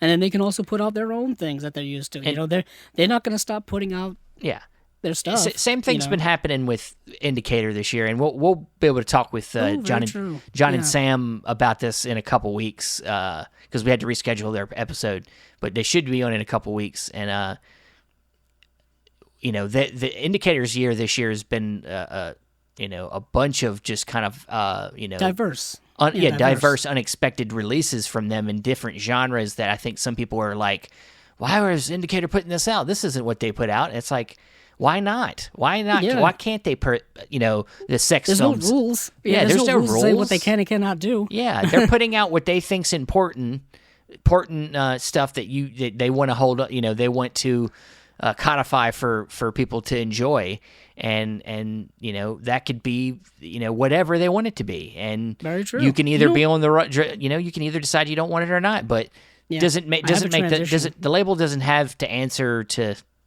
what you think that indicator is. They're the ones that created it. Speaking of someone who doesn't play by any of the rules, Robin Hood, Prince of Thieves. You're right. That one doesn't play, but yeah. Yeah, Robin Hood, Prince of Thieves. Robin Hood doesn't play by any of the rules. He robs steals from the rich and gives to the poor. And we kind of thought this was coming. Yeah, it had been leaked out that it was coming. Through the grapevines. Yeah. Also because they had put out Waterworld a few years ago as well, and this is the same director. Now also starring the same star in Kevin Costner. Robin Hood, Prince of Thieves getting a 4K UHD upgrade, I would say, and this is also getting a super deluxe edition as well with great artwork. Also getting a steelbook edition as well. Yeah, I think that other editions is Zavvi exclusive. Oh, is the steelbook Zavvi exclusive? No, I think that you got the tan cover of the 4K, and I think that's the Zavvi exclusive. Oh, okay. And the steelbook's got its own, and I think that can be bought anywhere. And then the black cover with the fire and all that. That's that's just the regular Arrow 4K release, I believe. Gotcha. Either way,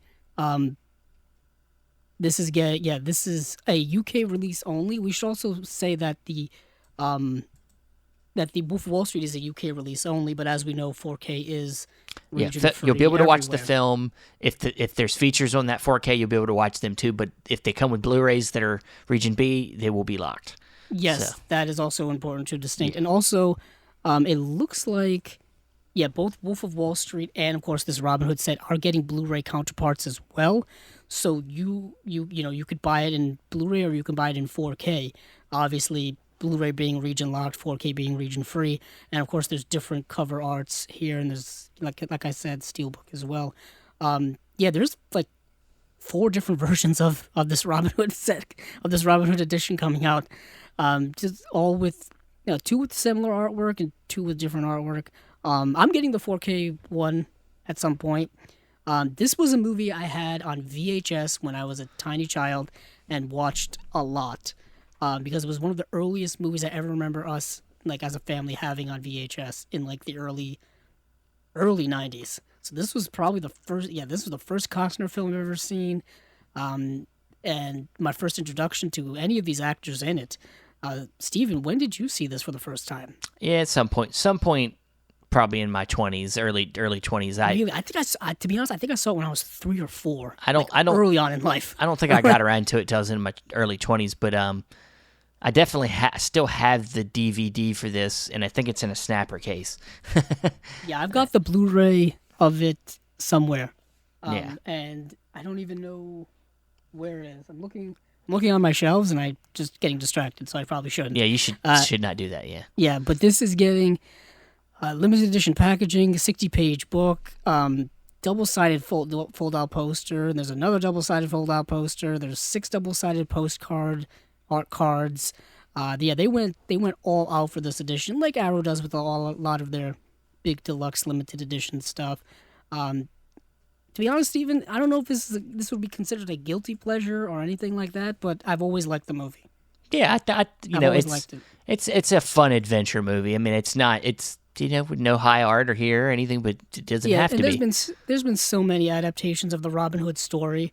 This is just one of them in a long line of them. This is probably the most streamlined, the most audience pleasing version compared to maybe some of the early ones that are we're getting 2 Hammer ones with Indicator soon, and then very true. And then there's some of the ones that Errol Flynn did that people like. Oh yeah, there's The Adventures of Robin Hood, which is probably the best one, and then of course there was the Disney's Robin Hood in 1973. There's the Russell Crowe one in 2010. Not good. There was the one in 2018 that with Joe Edgerton, Taron Egerton, Taron Jamie Egerton. Foxx, Ben Mendelsohn is in that movie. Yeah, that one's I didn't see it actually. It's in. And then of course we got the Mel Brooks spoof Robin Hood Men in Tights starring Carrie Yeah, Elways. That's good. Which came out 2 years after Robin Hood Prince of Thieves in 1993. But Robin Hood Prince of Thieves, I didn't know it at the time, but the cast is kind of out of this world. It's Kevin Costner, Morgan Freeman, Mary Elizabeth Mastrantonio, who was in Scarface. She was in The Color of Money. You have Alan Rickman, Christian Slater is in the film.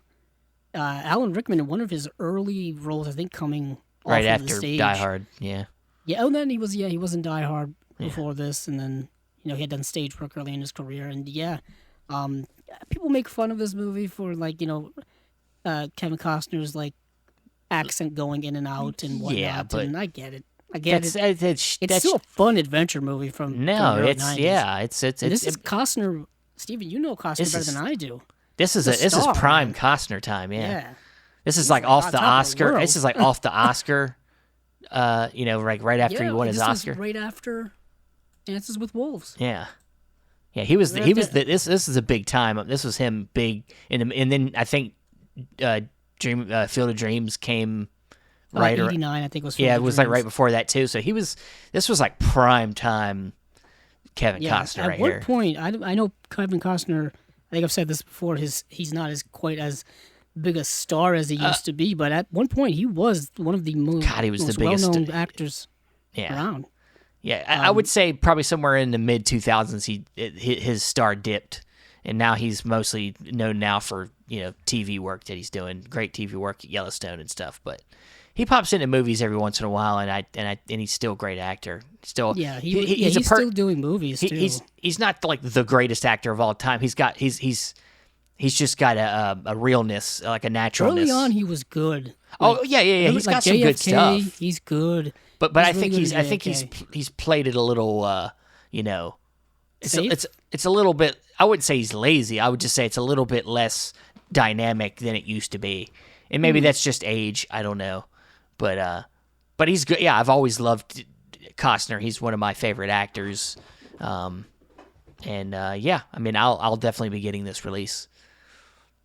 Yeah, so we've got this, and then we have a movie called Incredible But True, which is actually a film from 2022, and I think it's a French film. And I didn't get a chance to see it. I actually couldn't really find it anywhere. It's not really streaming or anything like that, it being so new. So I don't know anything about this movie. But the next film I did get to watch, In Audrey Rose. Now, this is where I was talking about earlier. There's an MGM connection here because this is an MGM film. But the connection I want to make here is that Imprint, who we're going to talk about right after we're done talking about Arrow, put this movie out on Blu-ray rather recently as well. And the major difference between that Blu-ray and this Blu-ray is the transfer is different. So that's something you want to be conscious of. And also, for those of you who may remember, is Audrey Rose had a limited edition release from Twilight Time back in 2014 as well. So this new release here also has a better transfer than that, and that release didn't even have any extra features. So this is light years ahead of it. But the difference between, like I said, this release from Arrow and the Imprint release, which actually just came out in April. I knew it was recent. It just came out in April. Is the one from Imprint takes the 2014 master from MGM that was used for the Twilight Time release and uses that one for their transfer there, whereas this one here, I believe, is getting a new transfer.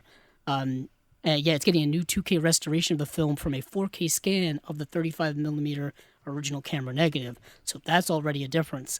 And also a difference between the Imprint release and the Arrow release here are some special features differences as well. The special features for the Imprint release, just off the top of my head, there's a commentary from Sam Deegan, and I think there's a video essay by Kim Newman that's not included on this release here. But this release here has a brand new audio commentary by film critic John Tolson. So you kind of gotta play mix and match here of which edition that you really, really want, I guess. And also, there's some crossover when it comes to special features as well between that release and this release. You get a lot of these kind of minor featurettes here, or features, like Faith and Fraud, Then and Now, I've Been There Before, Investigator, and all this kind of stuff. You get a lot of those are on both of these releases, but the ones that I mentioned are the major ones that are missing. The Kim Newman visual essay and the audio commentary by Sam Deegan is exclusive to the Imprint release, and this one here is getting a new audio commentary, plus a brand new featurette that's looking at the New York locations as well. So it's one of those things, Stephen, where something that just got released one place is getting released in another place, and now we got to play the match game in terms of who's got what and which one do you want. If you can afford both of them, I guess buy both of them. But you know how it is, Stephen. Yeah, I know. Well, but the movie in and of itself, directed by Robert Wise, starring Anthony Hopkins in an early role from him. This came out in 1977. Interesting plot to this movie, Stephen. I don't know if you've seen this movie. have not.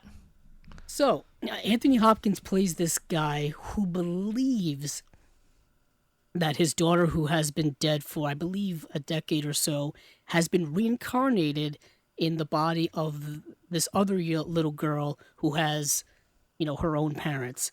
So he is trying to basically convince these parents that this is his daughter inside the body of their daughter, because their daughter sometimes has these dreams or these fits where she's reenacting the death of his daughter, and the only way that she can be calmed down is by him interacting with her, because for a momentary part of time, his daughter takes over this young girl's body, I guess. It's a supernatural type of movie here, we're dealing with. It sounds fascinating. It's fascinating, and it's dealing with this whole idea of reincarnation, and if it's real, if it's not real, and then the movie's good. It dips a little bit in its second half, but I like the concept of it. It sounds like Blumhouse wants to remake that. Oh, I wouldn't be surprised. God. There's not a lot of those kind of reincarnation possession movies, I guess. That you gotta get to, but people probably know Robert Wise for a lot of his other work. I know West Side off the Story. top of my head, West Side Story, but he also directed Star Trek: The Motion Picture, which is just getting a brand new 4K release very, very soon. I know a lot of people have gotten the review copies already, and he also directed The Sand Pebbles, The Sound of Music. Like you said, West Side Story, I Want to Live, which is a really good movie. Odds Against Tomorrow, which I think we may have talked about on some type of episode. But I remember him also. People may not know this. He started out as an editor, and he edited Citizen Kane. So that's another little trivia fact for you out there.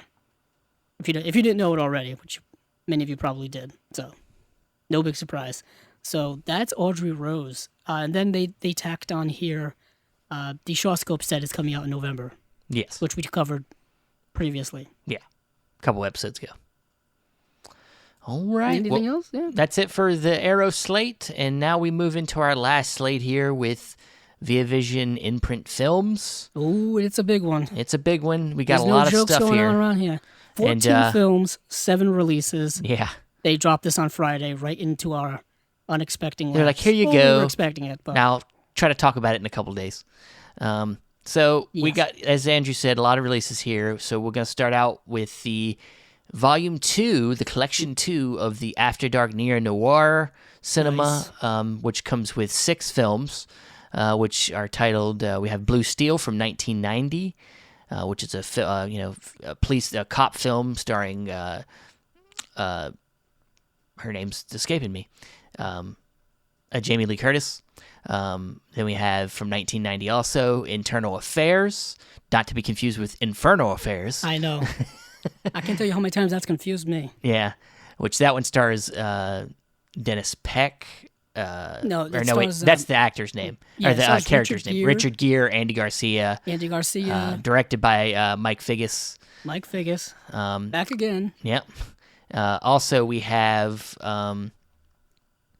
Crimson River from 2000, which is a French kind of mystery detective kind of murder story, starring Jean Reno and Vincent Cassel, which is two great actors, French actors.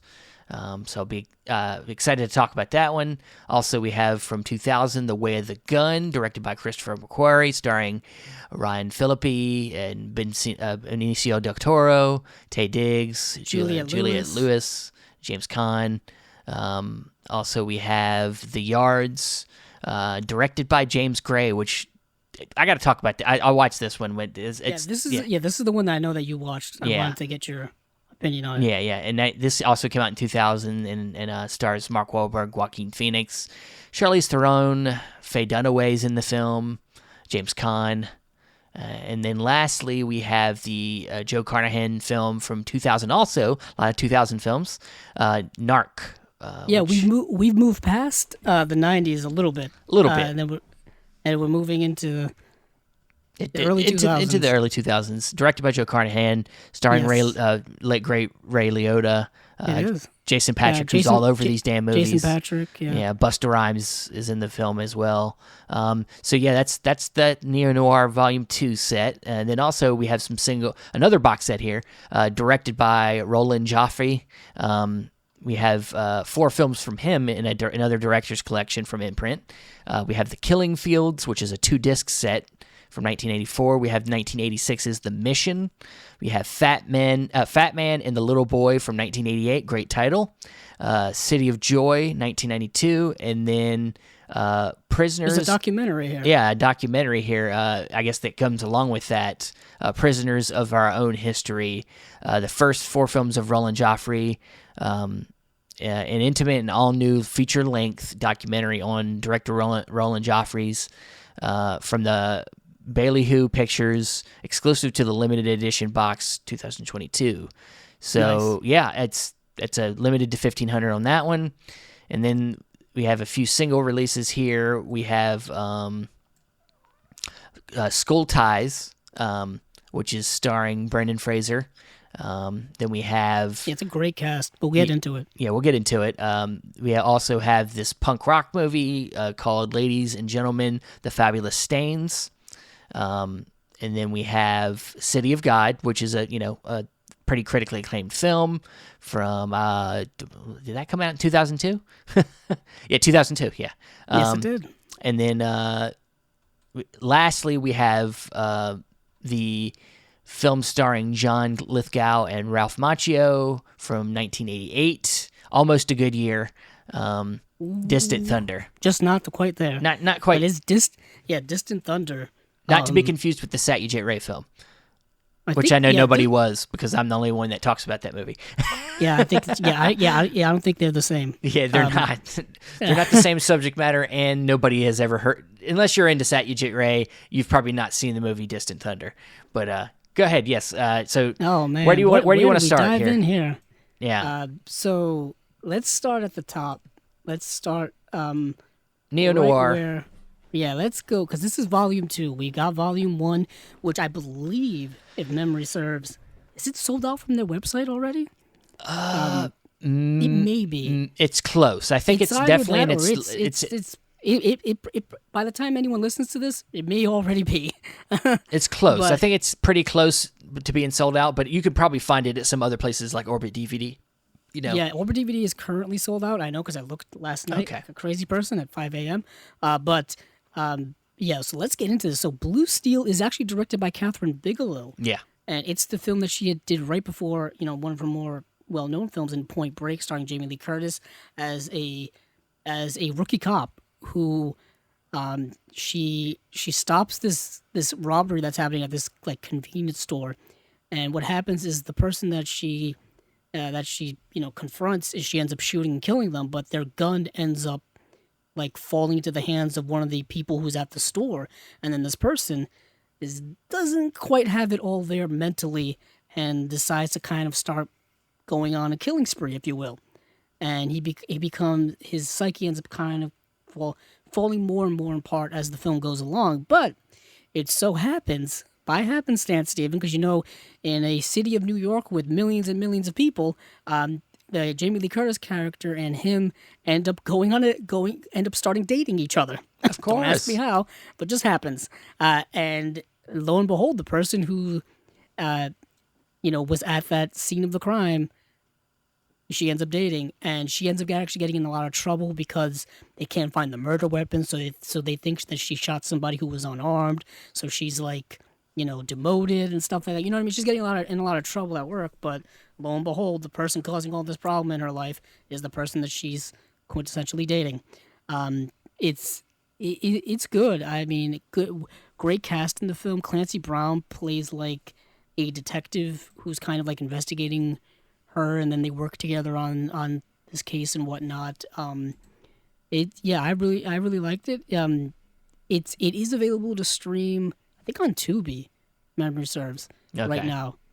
And yeah, so I'm actually glad that we're getting more Catherine Bigelow stuff. And I know it's not Near Dark. I know people really want Near Dark to be re-released on Blu-ray because that Blu-ray is out of print and going for, a lot of money. Yeah, on I got eBay and it. stuff like that. I'm gonna sell mine. Who wants to buy mine for $1,000? $1 million. But yeah, I think this is the movie she did after Near Dark.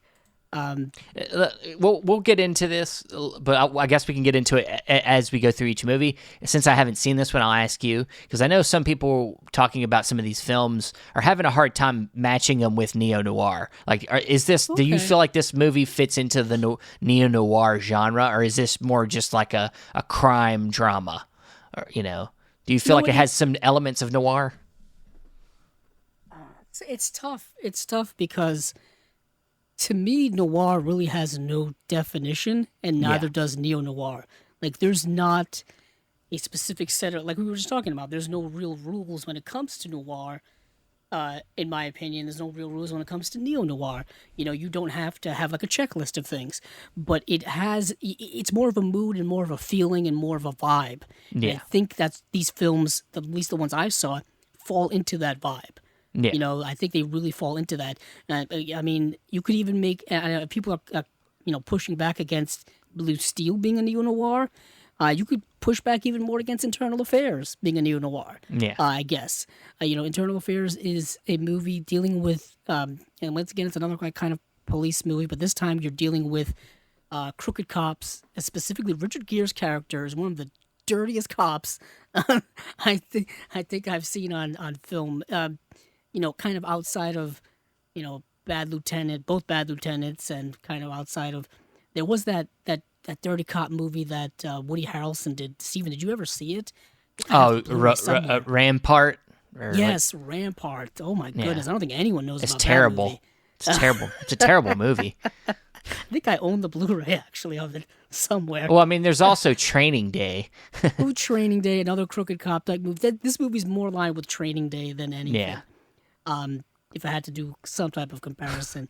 But Richard Gere plays this really crooked cop, and Andy Garcia is a cop who works in Internal Affairs and is kind of basically trying to investigate him, if you will. Yeah. Because Richard Gere's character is involved in all kinds of shady things when it comes to, corruption and stuff like that. And then they have like a cat and mouse game where like Richard Gere is like screwing with him and they're playing mind games against one another. Laurie Metcalf is in the film, who plays Andy Garcia's partner.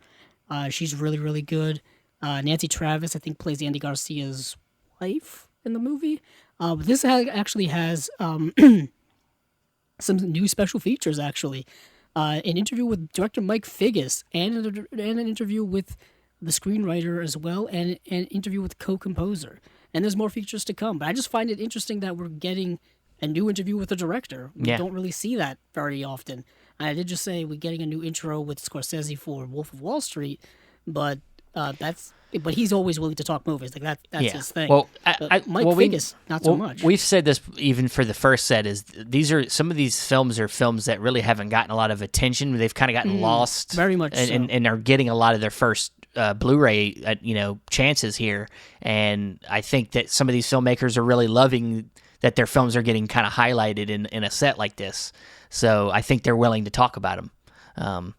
So yeah, that's great. I'm glad that even just like the first set. Like, I'm glad that some of these films I'm even discovering or kind of rediscovering, because I remember Blue Steel. I remember hearing about that movie but never saw it.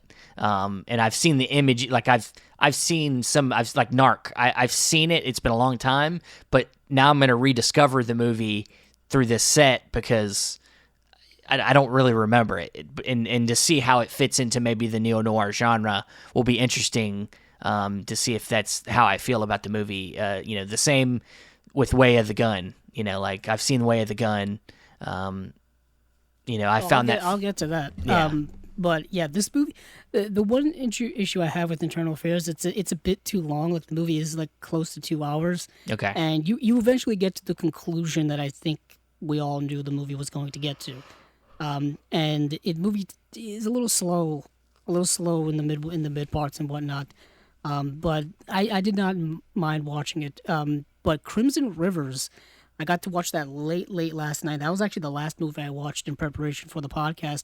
It is in French, so you will have to read subtitles. This movie is kind of like a French version of Seven, if I had to make a comparison. Yeah. And this film is directed by, is it Matthew Kassovitz?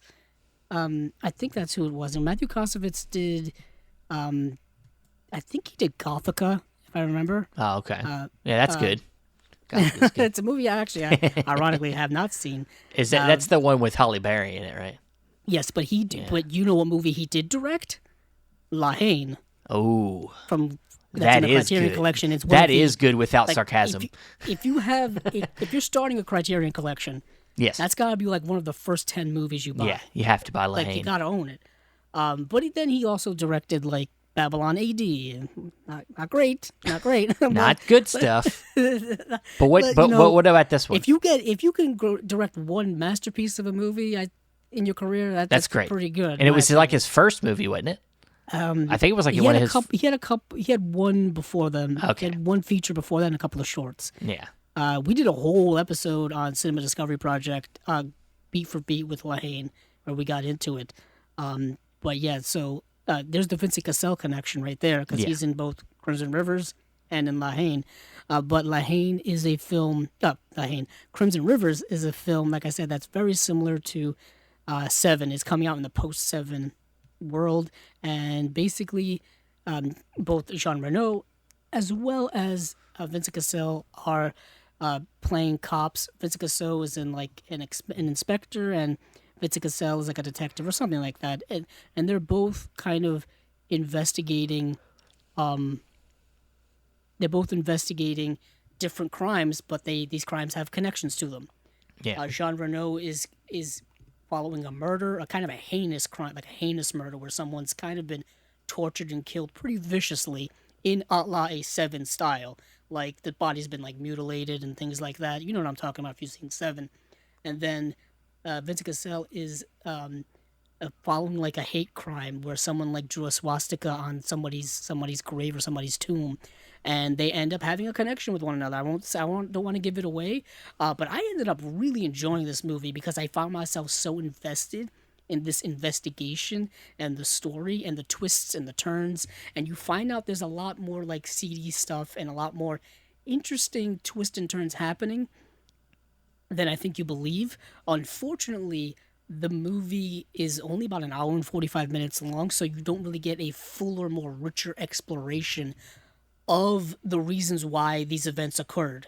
They're kind of rushed in terms of delivering us the information as to, like, why these things happened and what the mystery is behind it, because it's a much deeper mystery. I'm trying not to give it away. That's why I'm being so cagey about it. Stop. Oh, God, okay. But so I kind of wish the movie was more fleshed out. And apparently, from what I heard when I was reading, is that there was a longer cut of the movie originally, and then I guess the studio wanted it to be cut down for the movie to be faster paced and more entertaining, like a thriller. And then it cut out a lot of the meat in terms of like explaining things better, which is unfortunate because I found the mystery to be rather interesting. So I won't give any of that away, but it is a harsh movie, a lot of grisly corpses and things like that, a la Seven, but it's good. Cool. Moving on from, I gotta get back to my page. So we've got The Way of the Gun. Steven, when did you see this movie? I'm actually curious. Oh, it's right around the time Christopher McQuarrie started doing Mission Impossible movies. You went back and investigated. Yeah, I started investigating Christopher McQuarrie, and I saw this Way of the Gun movie, and so I did some studio release of it. I have the Blu-ray somewhere, but of course, it also has a great cast with Ryan Phillippe. Well, I would say he's great, but he's decent. But Benicio del Toro, Juliette Lewis, awesome. Taye Diggs is cool. And it's just like kind of a unconventional kind of crime film, shot in there's a lot of car chases, a lot of driving around. Like it's an interesting film. Benicio del Toro's. I was gonna say it's his first film that he directed, actually. Yeah. And then his second. Do you know what his second film was that he directed? Jack Reacher, starring, you guessed it, Steven, Tom Cruise. His favorite guy. Yeah, Christopher McQuarrie actually is more known probably as a writer than he is a director. But now I think the table's starting to shift on that. It's all Tom Cruise movies, but I mean because he's doing all these Mission Impossible movies, and I'll be. Well, he also wrote Valkyrie, didn't he? Write Valkyrie as well. Yeah, and yes, he did. Yeah. So he only works for Tom Cruise. I guess so, but I'll be honest with you, Steven. He's directed some of the best Mission Impossible movies that they've ever made. Probably the best ones. to me, my favorite, I think, is the best is Rogue Nation. Mine's Ghost Protocol. Mine's Ghost Protocol. Oh, yours Ghost Protocol? That was Brad Bird, but still, you're right. It is, and that's why I like it more. That's one franchise that has gotten increasingly better as it's gone along. Like Ghost Pro, I would even say. I think Mission Impossible 3 is actually underrated. Yeah, it is underrated, yeah. Directed by J.J. Abrams. But it's like 3, 4, 5, and 6 being, 6 being Fallout and the most recent one we have. That run right there, that 4 run right there is really good films. They're like very well made. Yeah, really solid, well shot. Stunts are great. I mean, I could go on. We could do a whole podcast on Mission Impossible stuff. We won't. We won't. I'm just saying, Christopher just kidding. McQuarrie, We might. his career as a director now, doing these Mission Impossible movies, he's becoming more known as a director than we think as a writer. But he wrote way more than he's directed. I mean, he specifically wrote the screenplay for The Usual Suspects, which I believe is getting he 4K won an from Oscar for. He's getting a 4K from Kino. It is getting a 4K from Kino. Yeah. And then, he's written the screenplay for Edge of Tomorrow. He's written the screenplay for The Mummy, not great. Top Gun Maverick, I think he wrote the screenplay for, which apparently is the hottest movie of the year and in several years. Now, you know that movie's still playing in theaters as of right now, and it came out. That's the Tom Cruise effect. Yeah, it came out months and months and months ago. Tom Cruise is like, this fucking shit's going to be in theaters for half the year. We've been waiting for 2 years to release this movie. It's going to stay in the theaters for 2 years. But I'm just like, people are like, oh yeah, this is just like how they should leave movies in theaters for long. This never happens anymore. No movie being left in the theater after like a short amount of time makes people watch anymore. There's just too much content to leave a movie in theater for 6 or 7 or 8 months. You can't do it anymore. It's not the 90s anymore. You can't do it. I mean, there's one exception like every couple of years where a movie people will keep going to. Typically, it happens at the end of the year and it'll run into next year. But even mid-year, like I'm thinking big time blockbusters, MCU stuff will typically run for a while, but not like anything else. There's a reason why they had like a 45 day window that they wanted to put in, because after about that time frame, people have moved on. I mean, it's even worse when it comes to streaming and television. People move on in a day, in several days, when it comes to things like that. What they talk about yesterday, they'll forget about today, because there's just so much content being pumped into us constantly that we gotta keep moving, gotta keep going, keep breathing. That's a Lord of the Rings reference. But Jesus. The Way of the Gun. We're gonna get back to The Way of the Gun, because it's the first time I had ever seen this movie. So I went into it really not expecting much of anything, and I got a pretty solid movie. Basically, Ryan Phillippe and Benicio del Toro play these two nomadic criminals, like these kind of nihilistic asshole type guys. And they kind of just travel around committing crimes. And for some reason they're at a like a sperm bank, if you will, and they overhear Juliette Lewis's character on the phone talking about how she's getting $1 million for carrying this baby. So they were like, "Hey, let's kidnap her and hold her for ransom, because obviously somebody's got some money that's paying her." So they kidnap her and they're holding her for ransom, but she's kind of just about to give birth. So things get complicated right off the bat, and it's kind of them like holding her hostage, and then them having to like negotiate things, and then you've got other characters kind of come in. Specifically, James Caan is amazing in this movie. He comes in as like a bag man, and he has like these philosophical like monologues or like quotes and stuff where he's like talking to people, and he just steals every scene he's in. So he's fantastic in the movie. He's like the Michael Shannon of that Christmas movie. Oh, that I watch every single year, Yeah. the night before? Yes. The night before, he's kind yeah. of like that. Yeah. He just pops in and just steals scenes like you wouldn't believe. And then, he's actually working with the person who's paying Juliette Lewis, who is portrayed by the late Scott Wilson, who was in The Walking Dead, I think a lot of people know. Yeah. And he was also in, Steven, your favorite movie of all time. LA Confidential. No, not that one. Well, Your second favorite movie. Well, then it's he was not- in that horror movie that you really like. I should have prefaced that. Oh, you're talking about Behind the Mask?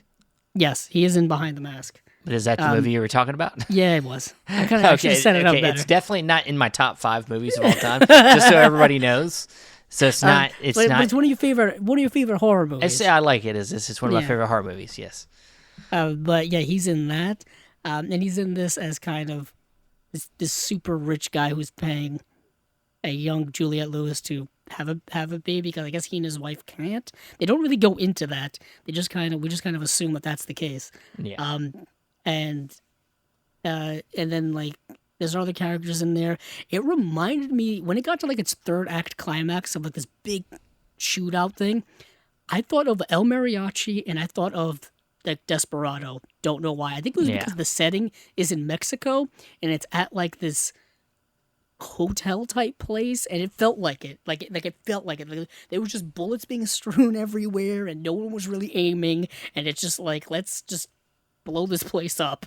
And like that's what was happening. This one, out of all of them, seems the hardest to fit into the neo-noir. If you want to make an argument against this, perhaps so. But yet again, it's the feeling, it's the vibe. It's almost like calling True Romance a neo-noir. I would say True Romance is more of a neo-noir than it probably is, but they're both pretty borderline. Like it's, it's a romance angle in True Romance, and there's just tons of action in between. So it's like, yeah.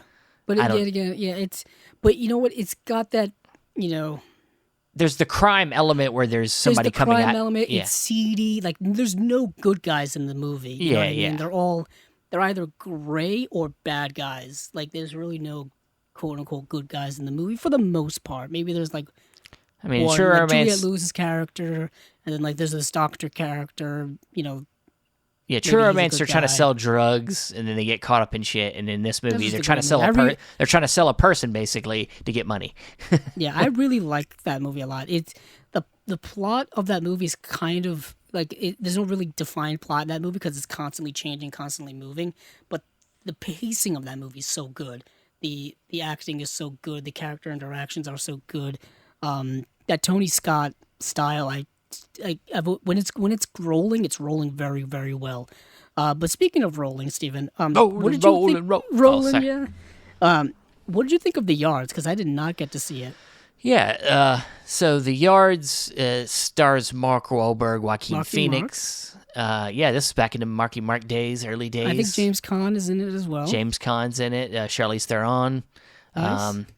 And Mark Wahlberg plays like a recently released, he was an inmate, and he's coming home to his family who has ties to crime in the city.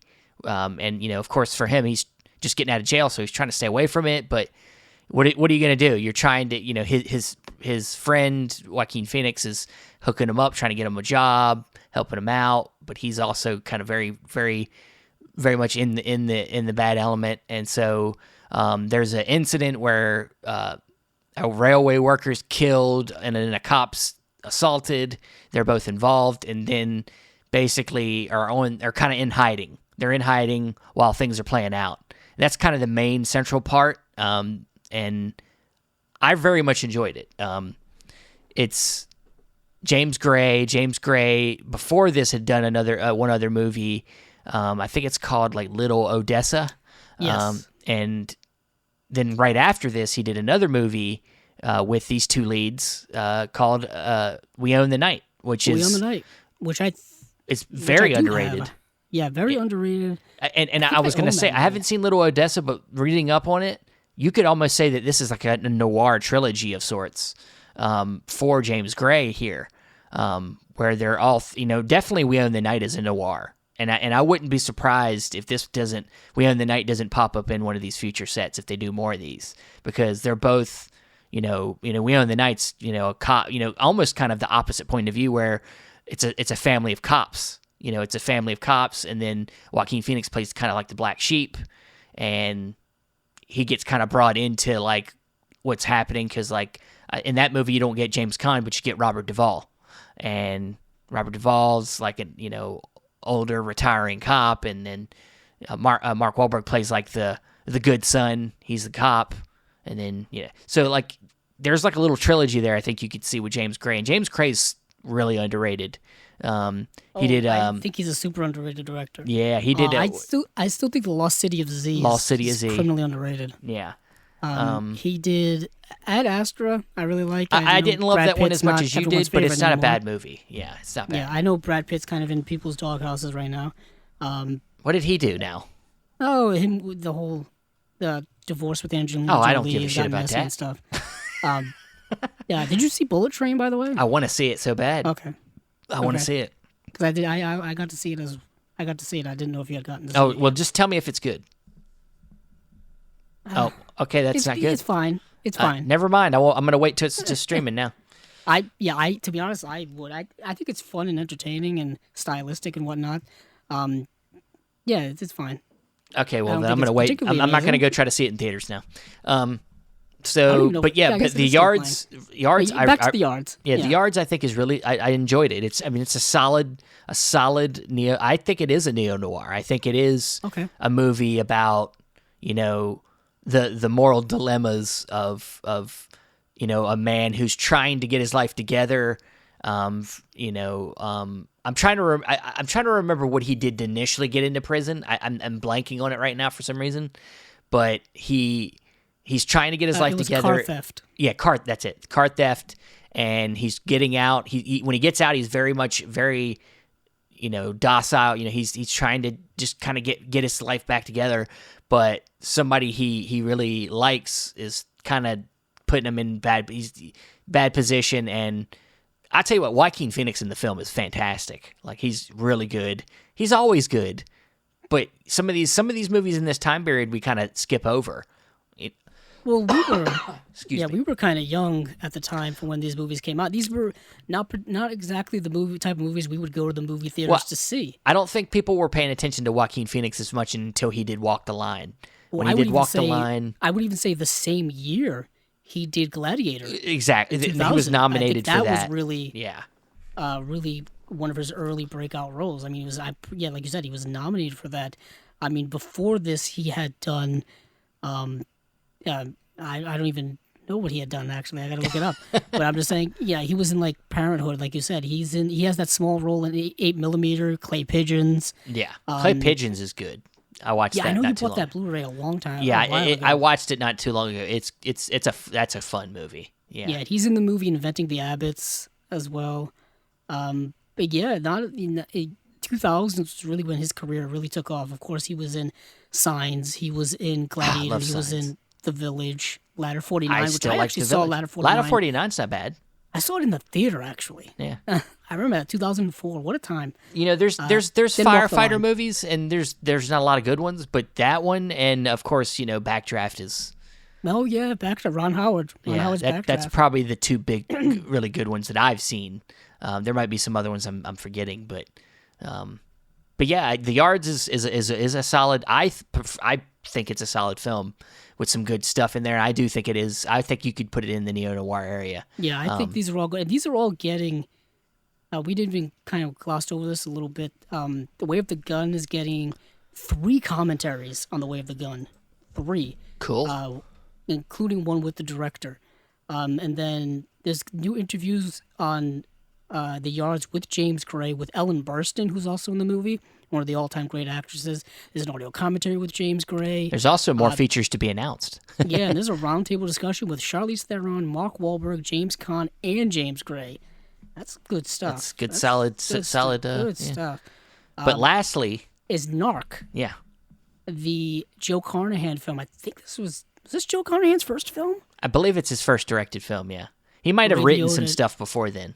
Because he does write a lot. Jason Patrick. I think I own this on DVD twice, actually. Yeah. Twice? I bought it. Yeah, because I think I bought... I think I bought DVD.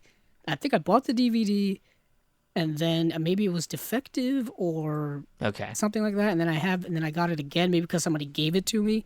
Because I think my friend didn't want it anymore, and he's like, "Here, just take it." And I was like, "All right, whatever." Even if I have a duplicate, even if I have it, I'm gonna have a duplicate. I just take it anyways. But this is a movie I haven't seen in years. Yeah, it's been a minute. I believe Jason Patrick. Man. Yeah, I don't even remember the plot of the movie. That's how long it's been since I've seen it. When the trail goes cold on a murder investigation of a policeman, an undercover narcotics officer is lured back into the force to help solve the case. The undercover cop is portrayed by Jason Patrick. Yeah, and Ray Liotta plays the cop on the case. Yes, he does. And Jason Patrick, underrated actor, I think. He was in... Okay. First thing they have up on his IMDb is Speed 2 Cruise Control. Not the best way to start this out. Not the best one to start with. But of course, he was in The Lost Boys. Well, he's in Sleepers. He's got a film in the. He's got a couple films in the first volume. In the first volume of the neo noir, he's got the He's in Rush. Was in Rush. He's in that one. What's that? Good Night, My Sweet, or something, My Sweet. What's one of the one? Yes, he does. Yes, he is. Oh, what's it called? I will tell you in a second. Something, My Sweet. Oh man, of course I am. Wow. Where am I? Yeah, what are you doing? Is rough. What are you doing? Jesus, how can you not find it? It's in the 90s. After Dark, My Sweet. God damn it! It's the name of the damn set. I know, it really is. But he was in Rush. He's in Sleepers and Speed 2 Cruise Control. Sleepers is a film that needs a fucking release. It's got a Blu-ray release. But a good one. Okay. Not one from the studio. You didn't specify. You know what I'm talking about. When I say a release, I'm not saying, oh, yeah, I just want a studio release of that. No, I want a nice release of that somewhere, because that film's great. I can tell you that's a dark movie. Yeah, Sleepers has been on Blu-ray here in the States since 2011, and it is. You can buy it for $6. You just answered your own question. You answered 2011, Andrew. You know that's too old. Yeah, that's a long time ago, buddy. Yeah. We that need is to know actually a criminally underrated movie. Yeah, Kevin Bacon's in that film. That's a dark movie. Directed by Barry Levinson. Yeah.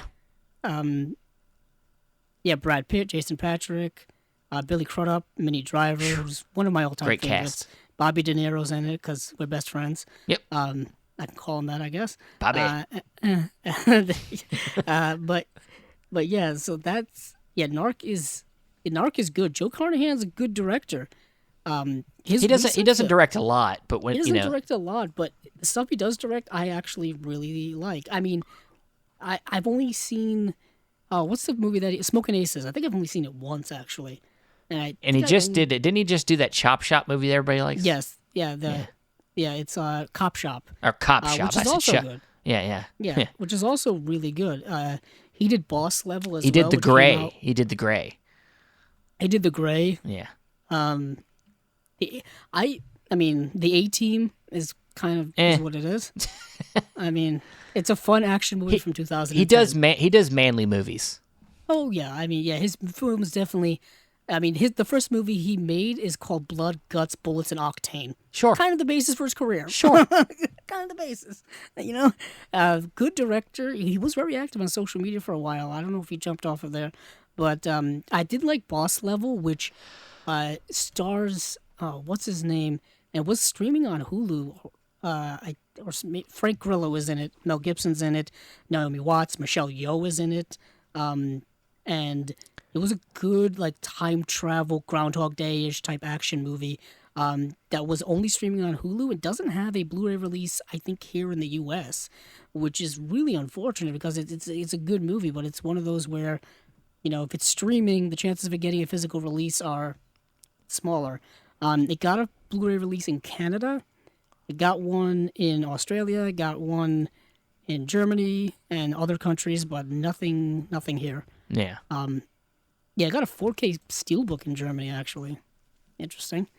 But yeah, hopefully that gets a release sometime soon. But yeah, so that's Joe Carnahan's Narc. I gotta upgrade my DVD because I don't see myself watching the DVD anymore. Yeah. That's the way. But now onto another box set. We'll probably move through this one quicker because we need to speed. There's only four movies. Yeah. There's only four movies. That we need to. We're getting long here. Yeah, so. yeah, because we're getting tired. We're over the 2-hour mark here. Yeah, but The Killing Fields, both of us have already. Have you seen this movie, Steven? I haven't. It's one of them films that I've noticed, like just looking through Oscar films. And I know this was nominated for Best Picture, I believe. And it's one I haven't gotten around to, but I haven't seen any of these movies. So I know The Killing Fields had a digibook release back in 2014 here. This movie came out in 1984. It's a great movie. It's kind of a stunning movie. I don't think I ever bought that digibook, which you can still get your hands on. But I think, unfortunately, that only had a commentary, and that was it. So you're hopefully going to get. Guess what? I own that. You own that digibook? I do own it. So Nice. I own it, just have not watched it. Yeah, this is getting a 2-disc set. We're getting an audio commentary plus 3 new features plus a bunch of other features. So this is getting a much, much bigger release than that. This film, the movie's 2 hours and 21 minutes long. That's probably why I haven't gotten around to it. Yeah, perhaps so. It's based on a true story of just a horrific event of the Killing Fields in Cambodia. We don't really need to go into all of that because I'm pretty sure many people have seen it or have at least heard of the real life events. It's about genocide. There's no easy way to say to go about that. It's a horrific event that keeps happening over and over again, unfortunately. But these are all directed by Roland Joffe. And the next film is The Mission, which I saw in high school in like a religion class because this is a movie that's dealing with missionaries in South America way back when.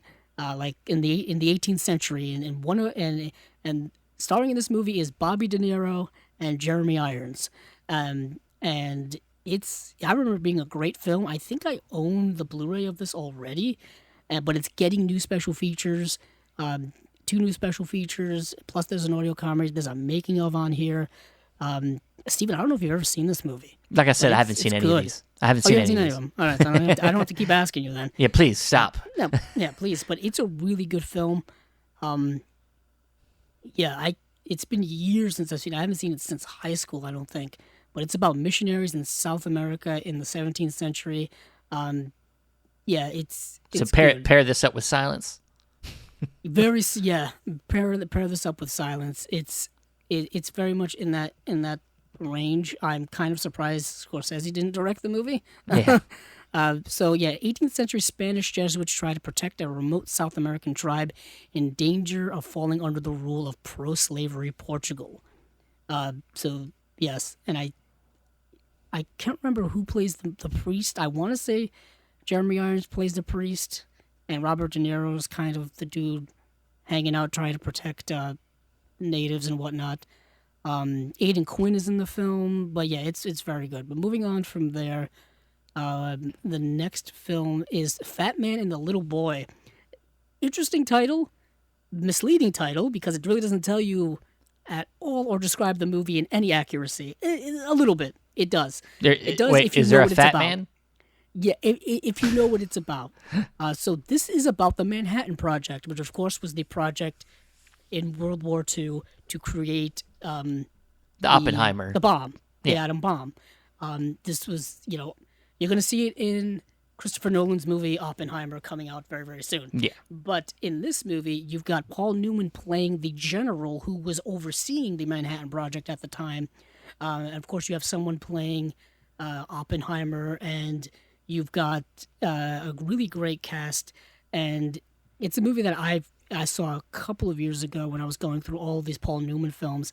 And the reason why it's called Fat Man and the Little Boy is because that's what the weapons were named after. were named, I believe so.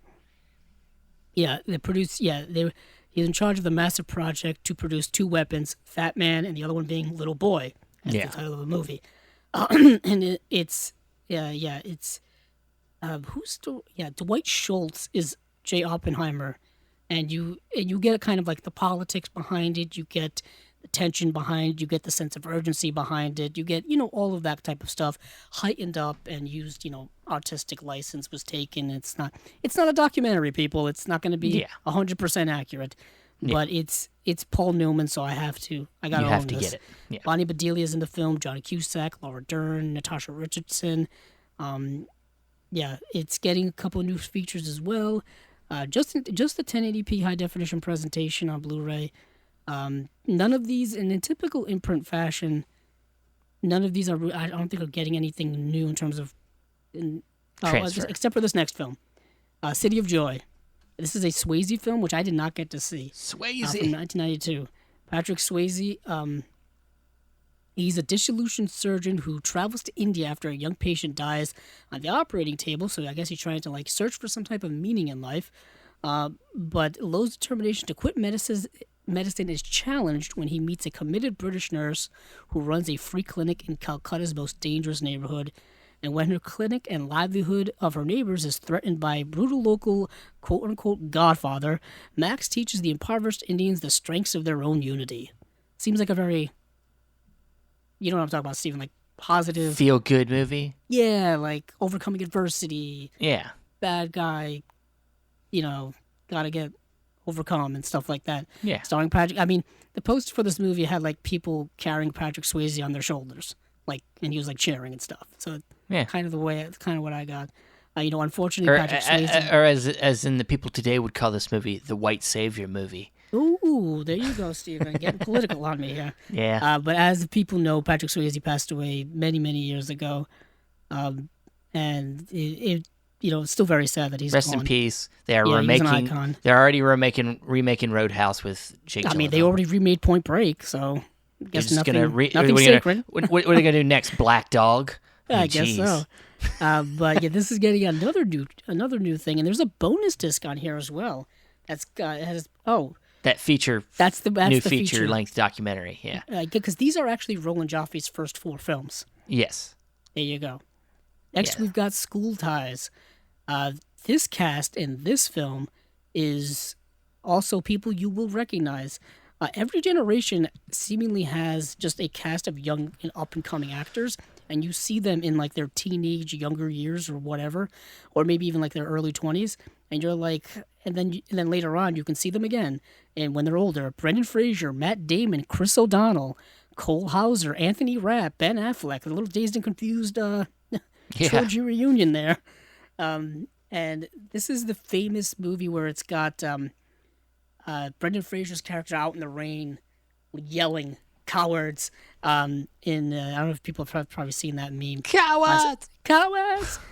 Set in the 1950s, a star quarterback is given an opportunity to attend an elite preparatory school, but must conceal the fact that he is Jewish. And the main character in that quarterback is Brendan Fraser's character. So he goes to this, private, Christian school, and he's got to conceal the fact that he's Jewish because there is a ton of anti-Semitism at that school and just in society in general. Not a lot has changed in many, many years since this movie was set, because that's still the case now. But Brendan Fraser is great in this film. This came out in 1992, so how many years was that before The Mummy? I think Mummy was 99? Yeah, so 7 years. This would be, 4 years or so before George of the Jungle? Or no, 5 years before George of the Jungle. And then, of course, Brendan Fraser would go on, Blast from the to be past. the beloved actor we all know and love today. But yeah, he's in this film. Of course, young Matt Damon, like I said. Ben Affleck, I don't think has any lines in the movie. He's just kind of there in the background, I think. He's just Because I think Dazed and following Matt Confused would be Damon the next around. year. Just following Yeah. Matt Damon around. Yeah, what's interesting is that I just said that this was a Dazed and Confused reunion, where the Dazed and Confused didn't come out till 1993, which was the year after this. So it's a prequel. So it's not really a reunion. It's like a prequel. precursor. Yeah. With Cole Hauser, Tony Rapp, and Ben Affleck. I like this movie. I know many people have probably seen it. It's probably well known. This is probably definitely one I would get because I'm pretty sure this doesn't have a Blu-ray release at all yet. At least not that I know of. Okay. At least not here. And it's about time. Yeah, doesn't have any release anywhere in the world except for this release that's coming out in November. Yeah, I'm definitely wanted to watch it before, and it's available to watch. So. Oh yeah, and there's only one feature here with an audio commentary, and then there's more special features later. But next is The Fabulous Stains, punk Ladies rock. and gentlemen, The Fabulous Stains. Ladies and gentlemen, The Fabulous Stains, starring Diane Lane, Laura Dern, Ray Winstone, young. These people are all very young. Yeah. The Diane Lane and Laura Dern are like 15 to like 16 years old. Ray Winstone's like 21, I think, in this movie. It was super young. Came out in 1982, and it's like a part satire, where these young girls form this band. Steven, you've seen it. The young girls I watched form this it. band, and they go on tour with like these punk rockers, and they're like their opening act and stuff, and they end up getting super popular.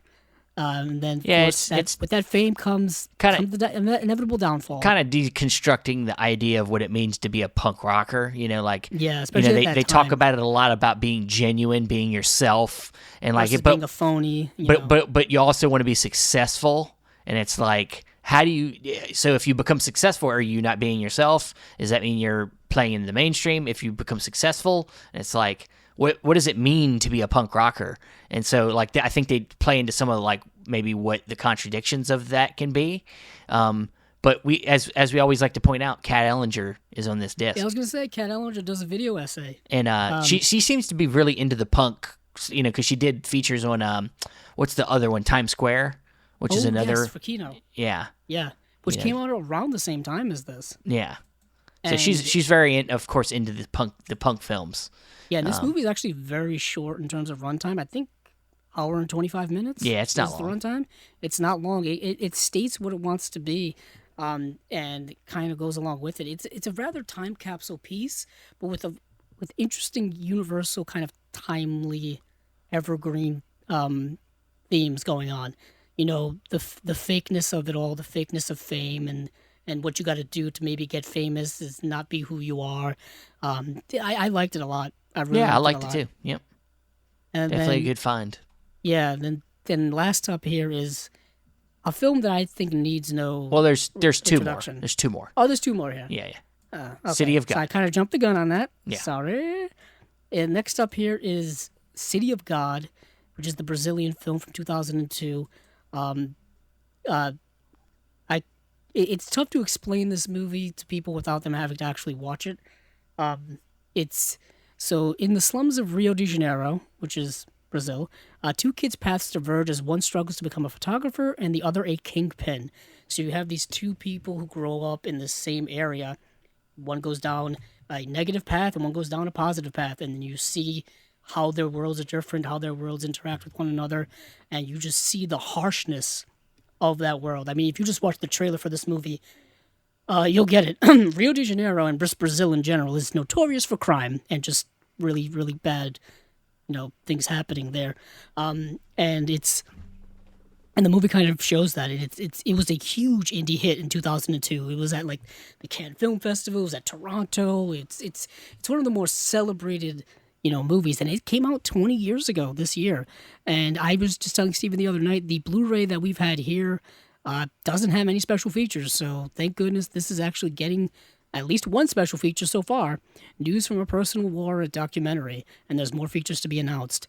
And I don't know if this is going to have the same transfer as the previous Blu-ray, but this is I think this is a masterpiece of a film, probably one of the one of the greatest movies to come out in the last 20 years. It's really that good.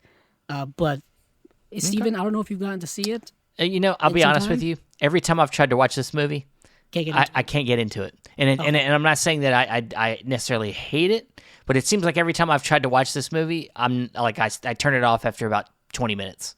I don't know why. I don't think I can ever turn a movie off. I don't think I've ever had that in me. Yeah, well, I do. I do have it in me. You're a lot, I guess, strong. I'm not gonna. Sometimes you're not in the right mindset to watch something, and instead of torturing yourself and like judging the movie, like based off of that bad, maybe possibly bad viewing experience that you're having, I just shut it off. I'm like, especially when you're at home. If it's one thing if I went and saw the movie in the theater, I wouldn't leave the theater. Nothing you can do. Yeah. But if I'm at home and I'm like watching something for the first time and I'm either not on its wavelength, or maybe I'm distracted and I'm not actually really paying attention to it like I need to, I'll just be like, you know what, I'm going to come back to this another time and that's just been my experience with this film. Is I've tried to watch it, I think, at least twice, and I've never really gotten past the first 30 minutes. And not anything against the movie. It seems like both times I've tried to watch it, it just hasn't hit with me yet. But I'm sure it will maybe one day, or maybe this isn't for me. Yeah. I mean, to be honest, your argument behind that mindset is not inaccurate, because sometimes your mindset can affect the way you judge a movie. Yeah. So sometimes you could just not be having a good day. Sometimes you cannot be prepared for a movie. Not every movie is the same in terms of like, what your mental capacity is at that point of the day of your life. Maybe I'm not ready to see City of God. For example, the first time I watched Eraserhead, wasn't prepared. The movie destroyed my brain. Yeah. So it's like I was not. Sometimes you're just not prepared for what you're about to see, and sometimes you just don't know what's coming. But a movie that I think both of us were interested in seeing and having, the correct mindset, if I could say that, it was Distant Thunder. Yeah.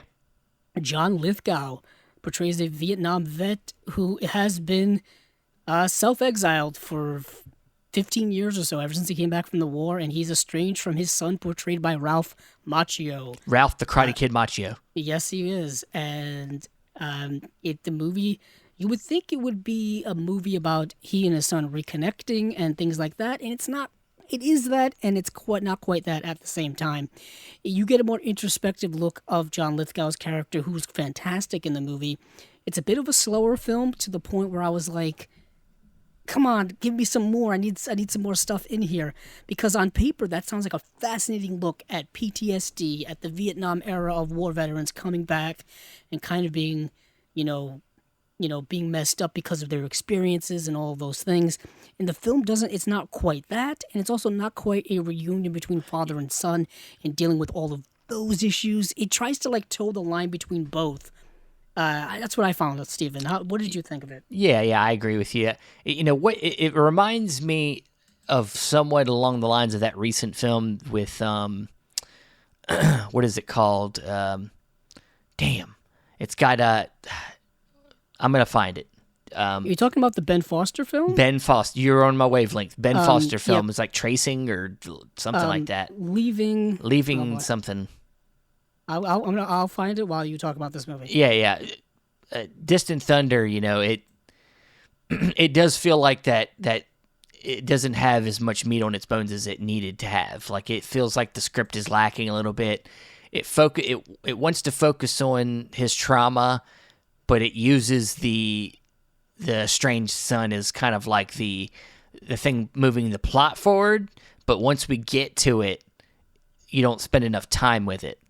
It doesn't delve deep enough into the weight of what those themes can be. Well, and also, it can't. When you do a story about an estranged son and the father story, you got to have both sides, and you don't really get a lot of the son side. You just know that he's been successful in his life, but even without his father, he's going to a good school. He's still got his mom in his life and everything like that, but that's about it. You don't get any of his real like what he's lost from not having his father around. Yeah, you don't see what type of toll not having or growing up without a father has taken on him, or growing up with this sense of absence in his life. Because he decides on Yep. his own that he's going to go see his dad, so Right. you'd have to think he has reasons. He's been He's thinking got, about it. He's got like, yeah, he's Because got you don't things just to go say. see you don't just go see your he's got- estranged father for no reason. You've had to have been thinking about it. I was waiting for. I know it's cliche, but I was waiting for the scene where he would just unload on his father all of his weight, all of his burden, all of the things he's been building up and wanted to say his whole life. Yeah. And you kind of don't really get that. You don't get it like know? complete. You get a scene where he gets upset at his dad. He does say "fuck you" to him. Yeah. And then But it's like- he snaps on him, but it's like it's too quick. It's not enough. We don't get enough of that. This really needed another probably 20 minutes of like, a little bit more of time with them too. Yeah, and there's this whole like third act sequence that I was just like, I kind of wish like the time we're dedicating to this would be more dedicated to what we're talking about here. More conversations back and forth, more like heart to heart, more things like that. Instead, we get a sequence that feels so like, oh, we're just tacking this on so like it'll be entertaining for people to watch, I guess. You know what I'm talking about, Stephen, right? Yeah, I don't want to yeah. give it away because it's the end of the movie. Yeah, but yeah. The you know ending, what I mean. The ending kind of like. It takes a left turn to like, oh, we're doing this feels so standard. It feels like they create a scenario that helps. I think to the writer helps explain to the son what his dad went through to help better understand him. Right. And it's using this sequence to facilitate all the stuff we're talking about, kind of. Yeah, that we wanted them to like to talk about out loud. And I guess because movies are more, visually telling than audibly telling, I guess.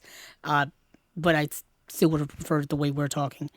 I would have preferred more conversations, him asking more about his the wife or the mom, a little bit more about what he's done in his life. Them talking back and forth, just never got there.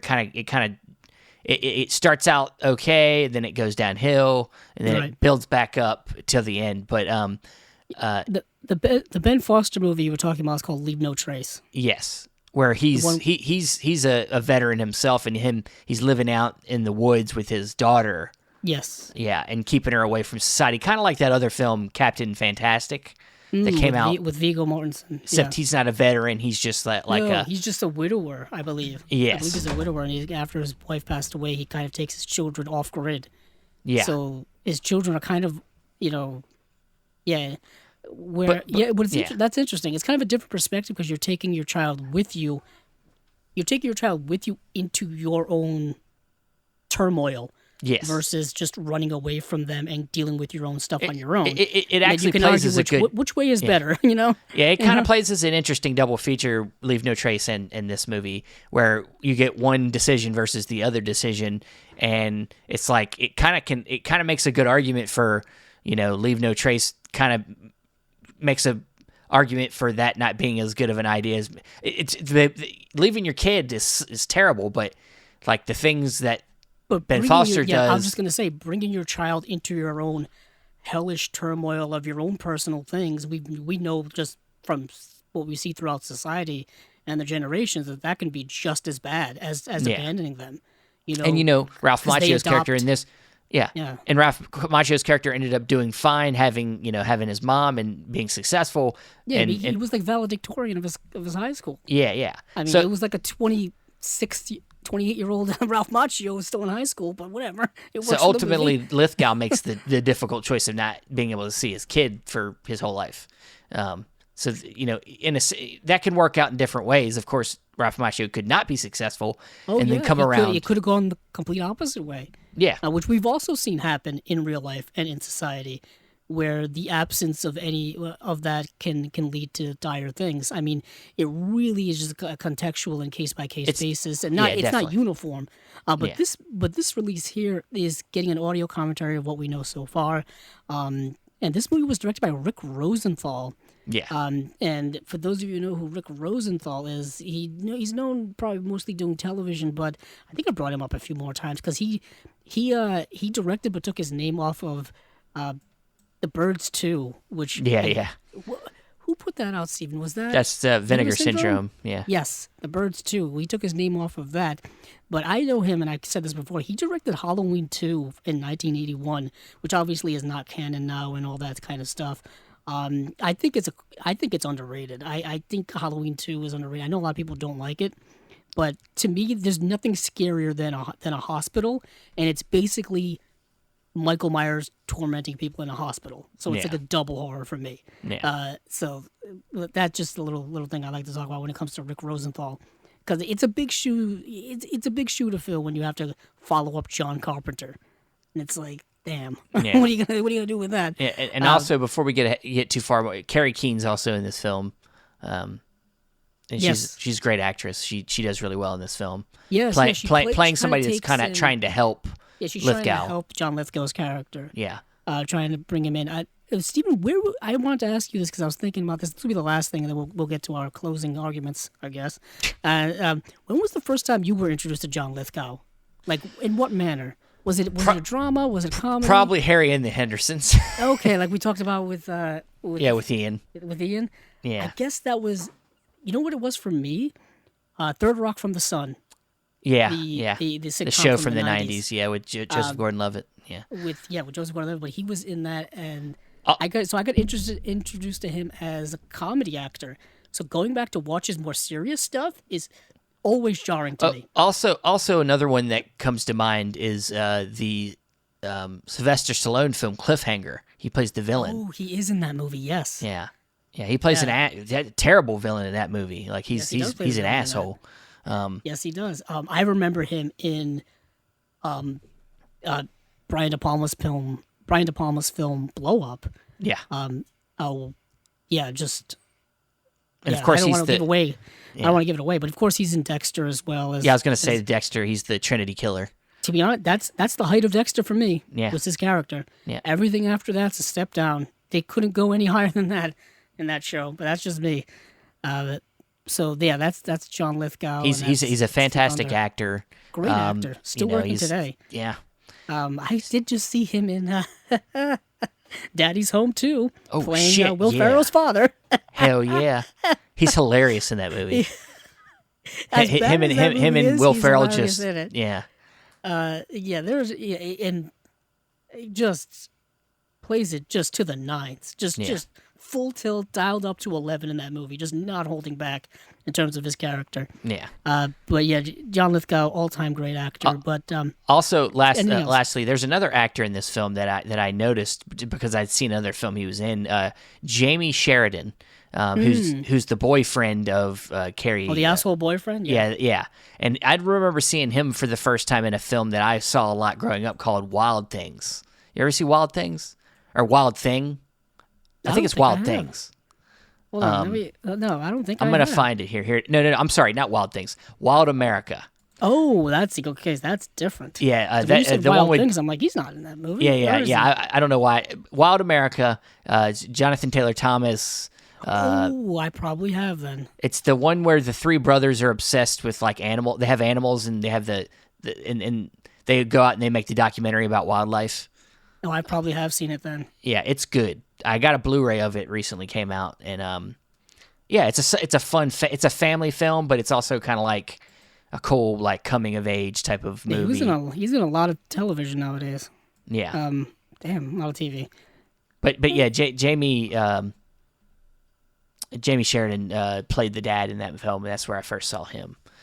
So it was fun seeing him. He was in the Ice Storm. And the Ang Lee film, Ice Storm. Holy crap. Yeah, he must have played one of the parents in that film. I watched that movie. I've seen that movie a lot. Great movie, Ang Lee. But Wild America, he did that same year, coincidentally. Yeah. Yeah, Jonathan Taylor Thomas, Devin Sawa. Goodness gracious, a blast from the past. That's the last thing I wanted to say about Distant Thunder. Thing. Yeah, Distant Thunder's solid movie. I think this is a pretty solid slate.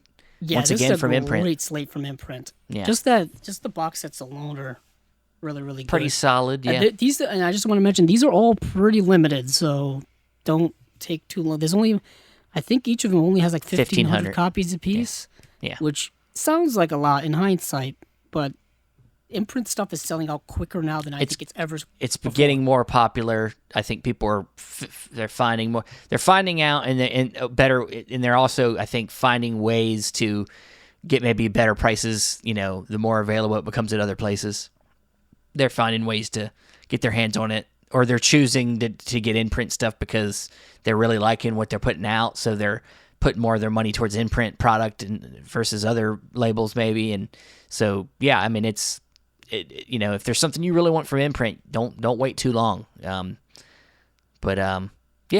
that's gonna be it for this week's episode. Anything else before we go? That is it. All right. We're all caught up. All right. Well, tell them where they can find you.